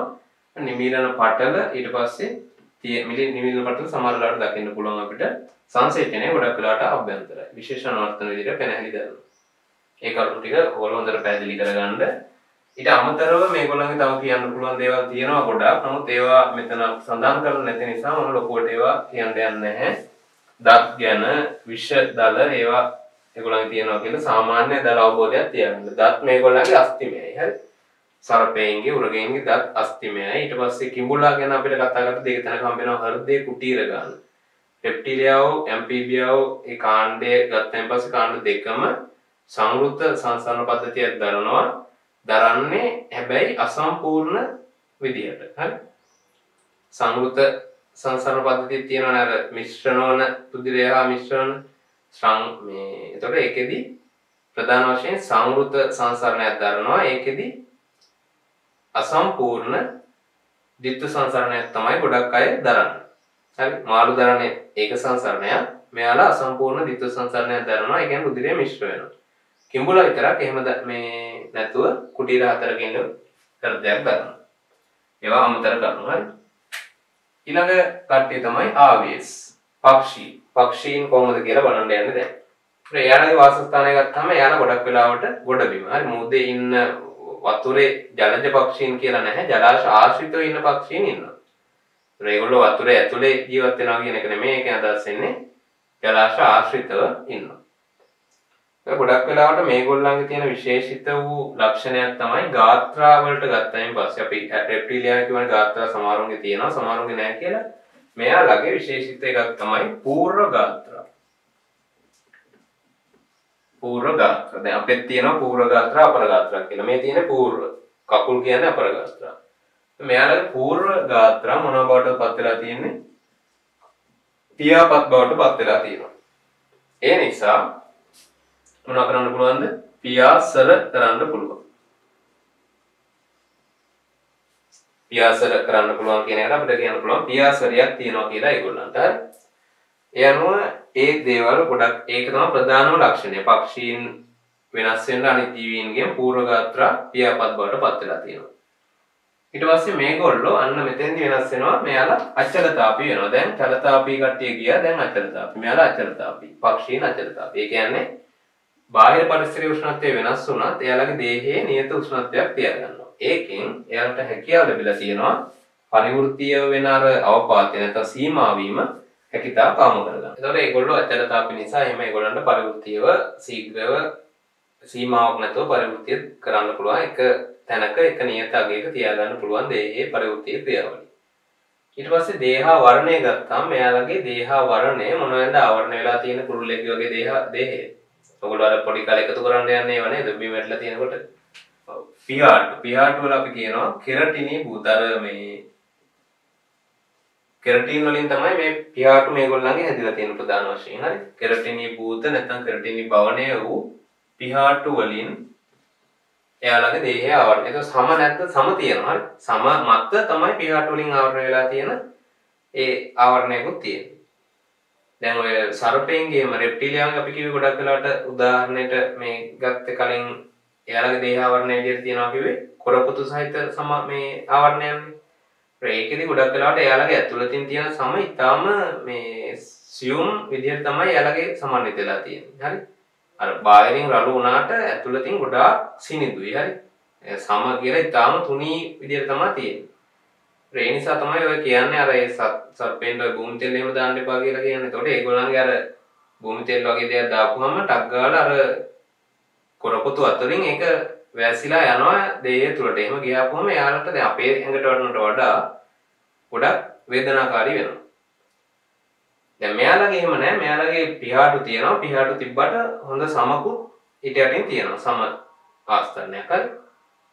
යනවා ක්‍රේටිනීභූත පිහාටු වලින් හැදිච්ච දේහාවරණයක් තියෙනවා. ඊට පස්සේ නිමීරණ පටල මේගොල්ලන්ගේ අපිට දකින්න හම්බෙන්නේ නැහැ ගොඩක් වෙලාවට. හරි. සංසේචනය ගත්තාම මෙයාලගේ අභ්‍යන්තර සංසේචනය පෙන්වුම් කරනවා. ඒ වගේම කවච සහිත බිත්තර දානවා. බිත්තර කවච වලින් සමන්විත වෙලා තියෙනවා. අපි ඔය කුරුල්ලන්ගේ බිත්තර උන්තරන් දැකලා තියෙනවා නේද? කුල් බිත්තර කියලා අපි ආහාරයටත් ගන්න. ඒවත් කවචයක් තියෙනවා. හොඳ කැල්සියම් කාබනේට් වලින් සමන්විත වෙනවා. ඊළඟ විශේෂ අනුවර්තන විදිහට තියෙනවා මෙයාලගේ හොටක්. හරි. හොට දකින්න පුළුවන් වෙනවා. ආපහු තියුණු දෘෂ්ටියක්. තියුණු දෘෂ්ටියක් දකින්න පුළුවන්. ඊට අමතරව ආයෙ තියෙනවා පියාසරිය සඳහා අනුවර්තන. මොනවද තියෙන්නේ? පියාසරිය සඳහා අනුවර්තන කීපයක් තියෙනවා. මොනවද පියාසරිය සඳහා තියෙන අනුවර්තන? කියන්නේ ඉගිල්ලන්න පුළුවන් වෙන්න එපා නේද? ඒතර ඒකෙදි පියාපත් බැලීම. පියාපත් ඊට පස්සේ දේහය කුඩා වීම. හරි. දේහය ගොඩක් කුඩා වීම. දැන් ලොකුම පක්ෂිය ගත්තාම සාමාන්‍ය පියාසර කරන පක්ෂීන්ගෙන් ලොකුම අය ගත්තා වුණත් ලොකු අලියෙක් වගේ විශාල නෑනේ. අර ඉස්සර කල් ඩයිනෝසර් කුරුල්ල වගේ නෙමෙයි. වර්තමානයේ ඉන්න ගොඩක් කුරුළු විශේෂ ගත්තොත් ඒකෙන් 95%ක්ම කුඩා දේහ තමයි දරන්නේ සාපේක්ෂව. යන දේහ කුඩා වීම නිසා යාළගේ පියාසර කිරීමට ලොකු බරක් උස්සගෙන යන්න වෙන්නේ නැහැ එතකොට. ඊට පස්සේ අස්තිවල කුහරමය ස්වභාවය වැඩි මේගොල්ලෝ. අස්ති කුහරමයයි. අපේත් කුහරමය තමයි. නමුත් මේගොල්ලන්ගේ ඒ කුහරමය භාවය වැඩි. පක්ෂීන්ගේ ගත්තායින් පස්සේ. ඊට පස්සේ ආපහු තියෙනවා වාත කුටීර සහිත අස්ති තියෙනවා ආයේ අධික පරිවෘත්තීය වේගයක්. හරි. එහෙම කියනවා අධික පරිවෘත්තීය වේගයක් තියෙනවා කියලා. ඒකට මොකටද එහෙම කියන්නේ? ඒ කුරුල්ලන්ට අධික පරිවෘත්තීය වේගයක් තියෙනවා. පියාසර කරන්න ඒගොල්ලන්ට නිකම් බෑ. ATP ගොඩක් වැය වෙනවා. හරි තටු ගහලා ගිල්ලෙන්න එපායි. ඒතර ඒ අනුව එයාලට ලොකු ශක්තියක් ඒ වෙනුවෙන් වැය කරන්න නිසා තමයි අධික පරිවෘත්තියක් තියෙන්නේ. යනවා පියාපත් තිබීම අධික පරිවෘත්තියක් තිබීම සෑහළු දේහයක් හරි කුටීර සහිත අස්ති. මොනවා කියන ලක්ෂණ ප්‍රධාන වශයෙන් පියාසරය සඳහා දායක වෙනවා. ඒ වගේම මේගොල්ලන් තව අමතරව කියන කරුණක් තමයි මම මුත්‍රාශයක් නැහැ කුරුල්ලන්ගේ. පක්ෂීනි ගත්තාම මුත්‍රාශයක් නැහැ. ආහාර මාර්ගය මුත්‍රා මාර්ගය දෙකම එකතු වෙලා තමයි බාහිර විවෘත වෙන්නේ. මෙයාලගේ අචලතාපී කිව්වා සම්පූර්ණ රුධිර සංසරණ පද්ධතියක් තියෙනවා සංවෘත එකක්. ඒ වගේම බහිස්රාවී ද්‍රව්‍ය මම එක්තෙන්දි මේකත් කියනවා බහිස්රාවී ද්‍රව්‍ය විදිහට පක්ෂීන් සහ රෙප්ටිලියා දෙන්නම යූරික් අම්ලය තමයි බහිස්රාවය කරන්නේ. හරි. ප්‍රධාන නයිට්‍රජනීය බහිස්රාවී ද්‍රව්‍ය විදිහට. ඒක නිකන් අමතර කරුණක්. හරි. ඒක අපි බහිස්රාවී පාඩමේ නැවත ආපහු කතා කරනවා. හරි. යනවා ඔය කරුණ ටික තමයි පක්ෂීන්ට අදාළව කියන්න තියෙන දේහ ආවරණය ගැන කිව්වා, පූර්ව ගාත්‍ර ගැන කිව්වා, අනුවර්තන කිව්වා. කොට කොහොමද තියෙන මේක දත් තියනවද? නෑ දත් රහිත. කුරුල්ලන්ගේ හොට ගත්තාම දත් රහිත හොටක් කුරුල්ලන්ගේ තියෙනවා. අචලතාපී කිව්වා ඊට පස්සේ දෘෂ්ටිය. තියුණු දෘෂ්ටියක් තියෙනවා. ඒ වගේම වර්ණ දෘෂ්ටිය. ඒ කියන්නේ පාට පේනවා කුරුල්ලන්ට අපිට වගේ පාට පේනවා. වර්ණ දෘෂ්ටියක් තියෙනවා ඊට පස්සේ ඒක තියුණුයි. ඒ තියුණු වෙලා තියෙන්නේ ප්‍රධාන වශයෙන් ඒගොල්ලෝ පියාසන කරද්දී දැන් අපිට නම් හිමින්න යන්නේ. දැන් අපිට වාහනයක යනවා නම් අපිට ඒ ගොඩක් දේවල් මග ඇරෙනවා. පාර දෙපැත්තේ තියෙන ඒ වගේ දේවල් නේ. ඒ වගේ මේගොල්ලන්ට පියාසර කරන ජීවීන් නිසා ඒගොල්ලන්ගේ ආහාර වෙන්න පුළුවන්, විලෝපීන්ගෙන් තියෙන තර්ජන වෙන්න පුළුවන්, මග ඇරෙන්න පුළුවන්. ඒ නිසා තියුණු දෘෂ්ටිය පක්ෂීන්ට බොහොම දෙනෙක්ට තියෙනවා. ඒකෙන්ම ඉහළටම තියෙන දෘෂ්ටිය තියෙන කට්ටිය තමයි කවුද? උකුස්සා, රාජාලිය එහෙම කියලා කියන්නේ. එයාලා. ඊට පස්සේ අපි අවසාන කාණ්ඩයට යනවා වර්ග වලින්. අවසාන කාණ්ඩය කවුද? මැමේලියා. ඒ කියන්නේ අපි ඉන්න ගෲප් එක. හරි? මැමේලියා කට්ටිය. මැමේලියා කට්ටිය ප්‍රධාන වශයෙන් භෞමික ජලජ පරිසරවල ඒගොල්ලෝ ඉන්නවා. විශේෂ විවිධත්වයක් තියෙන කට්ටිය තමයි කවුද? වවුලා. වවුලා මැමේලියා තමයි. හරි? ඊට පස්සේ ආයේ තර්මසා. එයාත් මැමේලියා වෙයි. තර්මහ ඔය ගොඩ ගන්නවා කියන මොදෙලට වුණා. එයාත් මැමේලියා. ජලජ පරිසරයේ. ඒ අනුව මෙයාලයි ගත්තාම මේ මැමේලියා කියන නම එක්ක අපිට එන සිංහල මීනිය එක මොකද්ද මේකේ? ක්ෂීරපායි. ක්ෂීරපායි කියන්නේ කිරි බී වැඩෙන. ඒ කියන්නේ මේගොල්ලන්ගේ ලපටි කාලේදී අපි කියනවා ලපටියන් කියලා. යංග කට්ටිය. ලපටි ජීවීන් මොනවා කරනවද? කිරි බීලා තමයි වැඩෙන්නේ. ඒ කියන්නේ මාතෘ ජීව මවගෙන් කිරි බීලා වැඩෙන සතුන් තමයි මේ මැමේලියා ගෲප් එකට අයිති වෙන්නේ. දැන් මෙයාලයි ගත්තාම ගාත්‍රා පැහැදිලිව තියෙනවා. පූර්ව ගාත්‍රා, අපර ගාත්‍රා කියලා. ගාත්‍රා පවතිනවා විවිධ වෙන්න පුළුවන්. ප්‍රධාන වශයෙන් ගාත්‍රා යුගල් වශයෙන් යුගල් දෙකක් තියෙනවා. ඒ කියන්නේ ගාත්‍රා හතරක්. ඊට පස්සේ මේගොල්ලොත් අචලතාපී කාණ්ඩයටයි ගන්නේ. දේහ උෂ්ණත්වය බාහිර උෂ්ණත්වය අනුව වෙනස් වෙන්නේ නැහැ. නියතව පවතිනවා. ඒ නිසා මේගොල්ලන්ගේ අධික පරිවෘත්තීය ශීඝ්‍රතාවක් පවත්වා ගන්න පුළුවන්. විශාල ජීවීන් නිසා ඒගොල්ලන්ගේ පරිවෘත්තීය වේගය ගොඩක් වැඩි. දේහ වර්ණය ගත්තාම සම තියෙනවා. ඊට පස්සේ ආපහු තියෙනවා මොනවද? සම මත රෝම. රෝම සහිත සමක් තියෙනවා. රෝම සහිත සමක් හම්බ වෙන්නේ ප්‍රධාන වශයෙන්ම මැමේලියා ගෲප් එකේ. හරි? අනිත් ගෲප් වල රෝම සහිත සමක් නැහැ. රෙප්ටිලියාගේ කොරපොතු සහිතයි.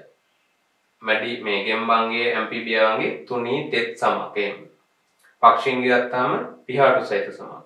මැමේලියාගේ තියෙනවා රෝම සහිත සමක්. රෝම සහිත පක්ෂීන් එහෙම නැහැ. හරි? යනවා දේහ වර්ණ. ඊට පස්සේ නිමීලන පටල ගැන අපි ලොකුට කතා කරන්නේ නැහැ. මෙයාලගේ නිමීලන පටල නැහැ. සංසේචනයේ අභ්‍යන්තර සංසේචනය සිද්ධ කරන්නේ ගොඩක් වෙලාවට මේගොල්ලෝ ජලාබුජයි. පැටව තමයි බිහි කරන්නේ. නමුත් සමහරක් අය ඉන්නවා ප්ලැටිපස් වගේ කට්ටිය බිත්තර දාන ක්ෂීරපායින් ඉන්නවා කීප දෙනෙක්. ඊට පස්සේ විශේෂ අනුවර්තන ටිකක් වැඩිපුර මෙයාලයි කතා කරනවා. දැන් කිරිබී වැඩෙන කිව්වනේ ස්ථාන ක්‍රාන්ති වලින් ස්ත්‍රී ජීවීන්ගේ කිරිබීලා වැඩෙන සතුන් ලපටින් ඉන්නවා. ඊට අමතරව දත් තියෙනවා විවිධ වර්ගවල. දත් මෙහෙම කියනවා අපි දත් සමන්විත වෙනවා. මේවා අස්තිමය කියන්නේ මේ විශේෂ ආකාරයෙන් හැදිච්ච දත් අපි කියනවා නෙනමලේම තියෙනවා කියලා. එනවා දත් විවිධ වර්ගවල දත් තියෙන නිසා අපි කියනවා විෂම දන්තියයි කියලා. ඒ අපේ තියෙනවා දත් වර්ග හතරක් කුන්තක, රන්දනක, චාර්වක, පුරස්චාර්වක කියලා. ඒ වගේ අනෙක් සත්තුන්ගේ ගත්තාම වුණත් එයාලගේ ඔය වගේ දත් වර්ග හතරක්ම නොවෙන්න පුළුවන් කීපයක් හරි එයාලගේ තියෙනවා. දැන් බල්ලෙක්, කුර්කෙක්, සිංහෙක් වගේ ගත්තාම එයාලගේ තියෙන උල් දත් වැඩිපුර රන්දනක ස්වභාවයේ දත්. රන්දනකම කියන්නේ අපේ රන්දනක නෙවෙයි නමුත් වෙනස් විදිහේ හරි ව්‍යුහය වෙනස්, රූපාකාරය වෙනස් දත් වර්ග ගණනාවක් තියෙනවා. ඒ අනුව ඒකට කියන නම තමයි විෂම දන්තියයි කියලා. හරි. ඔතන තව ඕනනම් මට කියන්න පුළුවන් අමතර කරුණක් විදියට කූප දන්තියයි කියලා. හරි. දත් තියෙන්නේ කුහර ඇතුලේ. ඒ කියන්නේ මෙහෙම නිකම්ම දත් මෙහෙම පෘෂ්ඨයේ තියෙනවා. ඒක උඩ නෙමේ දත් තියෙන්නේ. මෙන්න මේ විදිහේ කුහරයක ගිලිලා. හරි. ඒ කියන්නේ දතේ අපිට නොපෙනෙන කොටසකුත් තියෙනවා. දතක් ගැලෙවුවොත් එහෙම ඔයගලන්ට බලා ගන්න පුළුවන් ඔය චාරක දතක් එහෙම මෙන්න මේ ස්වභාවය. හරි. අපිට බාහිරට පෙන්නේ මේ වගේ කැල්ලක්. නමුත් මේකේ මෙහෙම තියෙනවා. හරි. දත් මුල් කියලා අපි කියන්නේ. කොහොම සම්බන්ධිත ව්‍යුහයන් පහ අභ්‍යන්තරයේ තියෙනවා. ඒතර ඒකේ කුහරය තුල අස්ථි කුහරය තුල ගිලිලා තමයි ඒ හරිය තියෙන්නේ. ඒ කොටස. ඒ නිසා කියනවා කූප දන්තිය කියලා. ඒක ඔයාලගේ සඳහන් වෙලා නැහැ. නමුත් අමතර කරුණක් විදිහට මම කිව්වේ. ඒවත් මම සඳහන් කරලා තමයි අමතර කරුණක් කියනවා නම් කියන්නේ. ඊට පස්සේ අපහු සංසරණ පද්ධතිය සම්පූර්ණ සංවෘත ditth සංසරණයක් මේගොල්ලන්ගේ දකින්න පුළුවන් වෙනවා. කුටීර හතරක හෘදයක් තියෙනවා. හරි. එනවා සම්පූර්ණ වෙනවා එක. පෙනහැලි වලින් ශ්වසනය කරනවා සාමාන්‍ය විදියට. ඊට පස්සේ ඒකට මොකක් උදව් වෙනවද? විශේෂයෙන් අපි කියනවා මහා ප්‍රාචීරය. මහා ප්‍රාචීරයේ අපිට අනෙක් කාණ්ඩවල වැඩි දකින්න හම්බෙන්නේ නැති වූයක්. ඒක මෙයාලට විශේෂිත වූ දෙයක් නිසා අපි මෙතෙන් විශේෂයෙන් කියනවා ශ්වසනය සඳහා මහා ප්‍රාචීර පේශිය දායක වෙනවා. පෙනහළු වාතනය නැත්නම් ශ්වසන ක්‍රියාවලිය සඳහා. ඊට පස්සේ ආපහු මොළය. හරි දියුණු මොළයක් මෙයාලට තියෙන නිසා බුද්ධිය ඉහළයි කියලා කියනවා. ඒ කියන්නේ මානවයා විතරක් නෙමෙයි අනෙකුත් ක්ෂීරපායුණක් ගත්තාම එයාලගේ බුද්ධිය අනෙක් පක්ෂීන් ඇනලීඩාවකට වගේ කිව්වට ඊට වඩා නේද බල්ලෙකුට වගේ යම් දෙයක් තේරෙනවා. යාලියා එහෙම අපි කියන මතක තියාගෙන ඉන්නවා කියලා. ඒ වගේ සත්තුන්ටත් විශේෂිත වූ එයාලට බුද්ධිමය හැකියාවන් තියෙනවා. ඊට පස්සේ ආපහු සංනිවේදනය. මේක ගොඩක් වැදගත් වෙන දෙයක්. ක්ෂීරපායුන්ට පමණක් වගේ විවිධ සංනිවේදන ක්‍රම පක්ෂීන්ගේ මේක යම් තරම් දුරට තියෙනවා. නමුත් ප්‍රධාන වශයෙන් ක්ෂීරපායුන්ගේ විවිධ ආකාරයෙන් ඒගොල්ලෝ සංනිවේදනය කරනවා තමන්ගේ අනිත් ජීවීන් එක්කලා. දැන් මොළේ නිසා බුද්ධිය, තාර්කික හැකියාව, ඉගෙනීමේ කුසලතාව, මතකය, ඒ වගේ දේවල් තියෙනවා. හරි? මොළේ සංකීර්ණ මොළයක් තියෙන නිසා ආපහු මෙහෙම කියනවා දිගු දෙමාපිය රැකවරණය. මේගලන්ට තියෙනවා දිගු දෙමාපිය රැකවරණ කාලයක්. හරි? අනෙක් ජීවීන්ට සාපේක්ෂව දැන් අනෙක් සමහර ජීවීන් ඉන්නවා ඒගොල්ලෝ ඉපදිච්ච වෙලාවෙ ඉඳලා ඒගොල්ලන්ට කිසිම කෙනෙක් නැහැ. හරි? ඒගොල්ලෝම තමයි ඒගොල්ලෝ පරිසරයත් එක්ක ගැටිලා හරි? ඒවැන් අනුවර්තන ලබාගෙන ඒගොල්ලෝ තමන්ගේ ජීවිතය තමන් වර්ධනය වෙනවා. හරි? නමුත් ක්ෂීරපායන් ගත්තාම ගොඩක් ක්ෂීරපායන්ට මුල් කාලේදී කියන්නේ ලපටි අවධියේදී ඒගොල්ලන්ගේ පැටව කාලේ කියලා අපි කියන්නේ ඒ කාලෙදී දෙමාපිය රැකවරණයක් නැත්නම් පේරන්ටල් කෙයා කියලා අපි මේක හඳුන්වනවා ඉංග්‍රීසි වලින්. ඒ වගේ දෙයක් තියෙනවා මෙතෙන්. පක්ෂීන්ටත් ඒක අඩුයි ගොඩක්. හරි තියෙනවා. නමුත් ඒක ඒගොල්ලන්ට ඉක්මනින් එයාලා පැටව ලොකු වෙලා ඒගොල්ලන්ට පියාපත් ආපු ගමන් ඒගොල්ලන්ව පිටත් කරලා අරිනවා. ඊටත් වඩා සාපේක්ෂව මැමේලියාවන්ගේ දිගු දෙමාපිය රැකවරණයක් ඒගොල්ලන්ට හම්බ වෙනවා. විශේෂයෙන් කිරි බී වැඩෙන සතුන් නිසා කිරි ලබා දීම හරි කිරි උරා බීලා ඒගොල්ලෝ කාලයක් ගිහිල්ලා තමයි පරිසරයට මුදා හැරීම සිද්ධ වෙන්නේ. මානවයා ගත්තාම ඉතින් සෑහෙන කාලයක් තියෙනවා නේද? ඔක අවුරුදු 30ක් වෙලා සමහරවල්ලාට දෙමාපිය රැකවරණේ තමයි ඉන්නේ. හරි. එහෙම වෙනවා. මොකද එහෙම නොවි ගොඩක් හොඳයි. ඒක අනුවර්තනය වෙන එක බාහිර පරිසරයේ ගැටීම නේද? ගැටෙන්න ඕනේ, හැප්පෙන්න ඕනේ. එතකොට තමයි තමන්ම තමන්ට ජීවිතයක් හදාගන්න අනුවර්තනයක් වෙන්නේ. කියන්නේ සත්තුන්ට එහෙම තියෙනවා. ඒතර ඔන්නයි කියන ප්‍රධාන විශේෂිත වූ කාරණා ටික අපි කතා කරා. මේ කරුණ වලට අමතරව ක්ෂීරපායන් ටිකක් වැඩිපුර. හරි. ඒතර ඒකේ ප්‍රධාන වශයෙන් ක්ෂීරපායන්ටම පමණක් තියෙන ලක්ෂණ විදිහට අපිට දේහයේ රෝම වලින් ආවරණය විපැවතීම, ඊට පස්සේ විෂම දන්තිය වීම, හරි ස්තන ග්‍රන්ථි වලින් කිරි උරා බී වැඩිම ලපටි කාලයේදී, හරි දිගු දෙමාපිය රැකවරණ නැතිවීම, මේ වගේ කරුණු ගන්න පුළුවන් ක්ෂීරපායන්ට පමණක් ආවේනික ලක්ෂණ විදිහට. හරි. ඒක තමයි ප්‍රධාන වශයෙන් එතකොට ක්ෂීරපායන්ට අදාළව තියෙන්නේ. තව ගොඩක් කරුණු තියෙනවා. ගොඩක් ඉන්ටරෙස්ටිං මාතෘකාවක් මේ කෝඩේටාවන්ගේ වර්ග ගැන කතා කරන්න ගත්තායින් පස්සේ. නමුත් ඒ ලොකු දුරකට අපි යන්නේ නැහැ. මොකද අපි අර මා කලින් කිව්වා වගේ ඔයගොල්ලන්ට මේකේ රසවත්භාවය හොඳින් බයොලොජි අධ්‍යයනය කිරීමටත් වඩා ලොකු අභියෝගයක් ඉස්සරහදී තියෙනවා. මොකද්ද? විභාගය හොඳින් සමත් වෙන්න ඕනේ. එතකොට ඊට පස්සේ higher education වලදී ගොඩක් ඕගොල්ලන් කැමති පැත්තක් තෝරාගෙන එතනින් ඉහළටම අධ්‍යයනය කරන්න පුළුවන්. අනිවාර්යෙන් කැමති පැත්ත තෝරාගන්න. ඒක ගොඩක් වටිනවා ඕගොල්ලන්ට ඒක ඉදිරියට පහසුවෙන් ගමන් කරන්න. එහෙම නැති වුණොත් නිකන් අර එපා වෙන පැත්තක් වෙන මොකක් හරි හිතලා තෝරාගත්තොත් කාගේ හරි බල කිරීමකට හරි එහෙම වුණොත් උසස් අධ්‍යාපනය සාර්ථක වෙන්නේ නැහැ. හරි. එහෙනම් තමන් එන රිසල්ට් එකත් අනුව ඒ වගේම කැමැත්තත් බලලා හරි හොඳ දෙයක් තෝරාගන්න. එතකොට මේ වගේ රසවත් මාතෘකා යටතේ රසවත් විෂයපතයන් යටතේ තමන්ගේ අධ්‍යයන කටයුතු කරගෙන යන්න හැකියාව ලැබෙනවා. ඒකෙත් ඉහළටම යන්න පුළුවන් ඕගොල්ලන්ට ඒ තමන් ආස කරන පැත්තකින් ගියාම. හොඳයි. ඒ අනුව මෙතනදී අපි අවසාන වශයෙන් හරි තුන්වෙනි පාඩමේ අවසානයේ ඉන්නේ. ඒතර ඒකේ රාජධානි සියල්ලම මෙතනින් අවසාන වෙනවා. අවසානයේ අපි කතා කරපු ඇනිමල් කින්ඩම් එක යටතේ වීඩියෝ දෙකක් අපි part 1 part 2 කියලා ආවේ. මොකද කරුණු ප්‍රමාණය වැඩි නිසා. ඒතර ඒක ඊටාම පිළිවෙලට හරි පිළිවෙලක් ඇතුව පිළිවෙලක් නැති වැඩේ පිළිවෙලක් ඇතුව ලස්සනට සකස් කරලා ඔයගොල්ලන්ට හදලා දීලා තියෙනවා. ඒතර ඒ ඔස්සේ ගිහලා නෝට් එකක් හදාගෙන මේ පාඩම සාර්ථක කරගන්න. ඒතර මේ පාඩමෙන් නිරන්තරයෙන් අපි ඊළඟට කරන මොඩල් පේපර්ස් වීඩියෝ එකෙන් ඔයගොල්ලෝට ප්‍රශ්න ලබා දෙනවා. හැම පේපර් එකකටම මේක අන්තර්ගත කරනවා. 12 මම දාන මුලින් මොඩල් පේපර් දැන් පටන් ගන්න තියෙන්නේ. ඔයගොල්ලන්ට ඒ වීඩියෝ ටිකත් ගන්න පුළුවන්. රුපියල් 1000ක් මුදලක් පේ කරලා ඒක යන්නේ මුලින් එන පේපර්ස් පහ 12 ශ්‍රේණියට අදාළව ඊළඟ පේපර්ස් පහ මුළු සිලබස් එකේ මේ විදිහට තමයි යන්නේ. එතකොට ඔය පේපර්ස් 10ෙම මේ පාඩමේ ප්‍රශ්න තියෙනවා. ඒ මෙයා දෙකටම අදාළයි. හොඳයි. ඒ අනුව මෙතන අපි තුන්වෙනි එකේ අවසන් වෙනවා. එතකොට හතරවෙනි එක ගියත් මැත් ගෙදිම නුදුරු කාලයකදීම අපි අවසන් කරන්න බලාපොරොත්තු වෙනවා. හරි. එහෙනම් හැමෝටම We'll go through the wastelands, through the